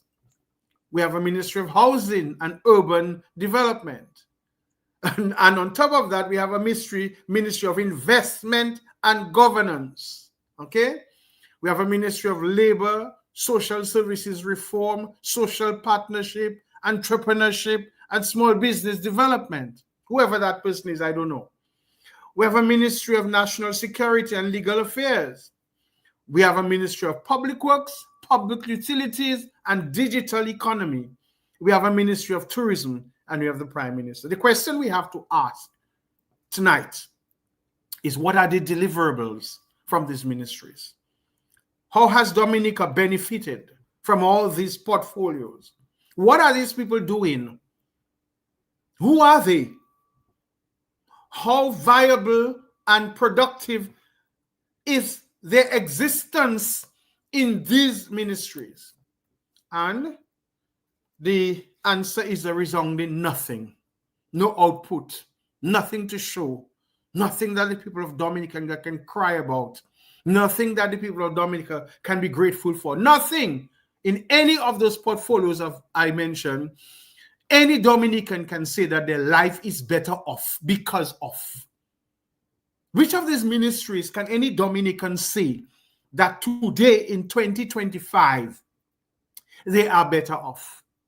Are we better off economically? Are we better off in terms of our trade and energy? Are we better off in our social services? Are we better off in our urban development? Are we better off in our social partnership, entrepreneurship, and small business? Are we better off in our digital economy? Are we better off in sports and community development? Are we better off in our blue and green economy? Are we better off in agriculture? The answer is no. So to end, I will say that if the report card for all of these ministers is a gross failure, FFFFF plus plus plus FFF, for Dominica to grow, labor must go. And it is time Dominicans tell them loud, clearly, without any reservation, irrevocably, time to go. Don't even wait for the next election. Just go. Step out of those offices and go. Let Dominica grow. Thank you.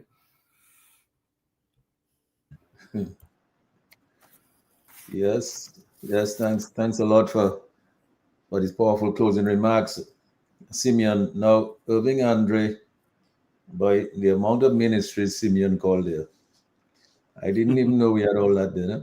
The kind of portfolios some of these ministries have, really and truly, what are they really producing? In your closing remarks, Irving? You're muted. We can look at it somewhat cynically. They must be producing something.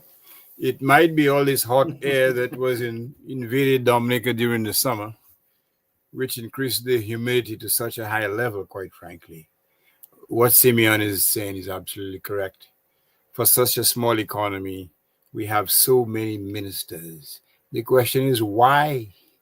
Because the whole nexus, the traditional nexus between ministry production has been severed, because according or granting or having so many ministries serve one purpose: to keep the comrades silent, so that they don't go talking about what's happening inside. They don't go talking about the Petro-Carib credit cards. They don't go talking about the free fuel. They don't go talking about the trips to nowhere. They don't go talking about the personal excursions at the expense of the taxpayers. They don't talk about the kickbacks. They don't talk about who receives concessions.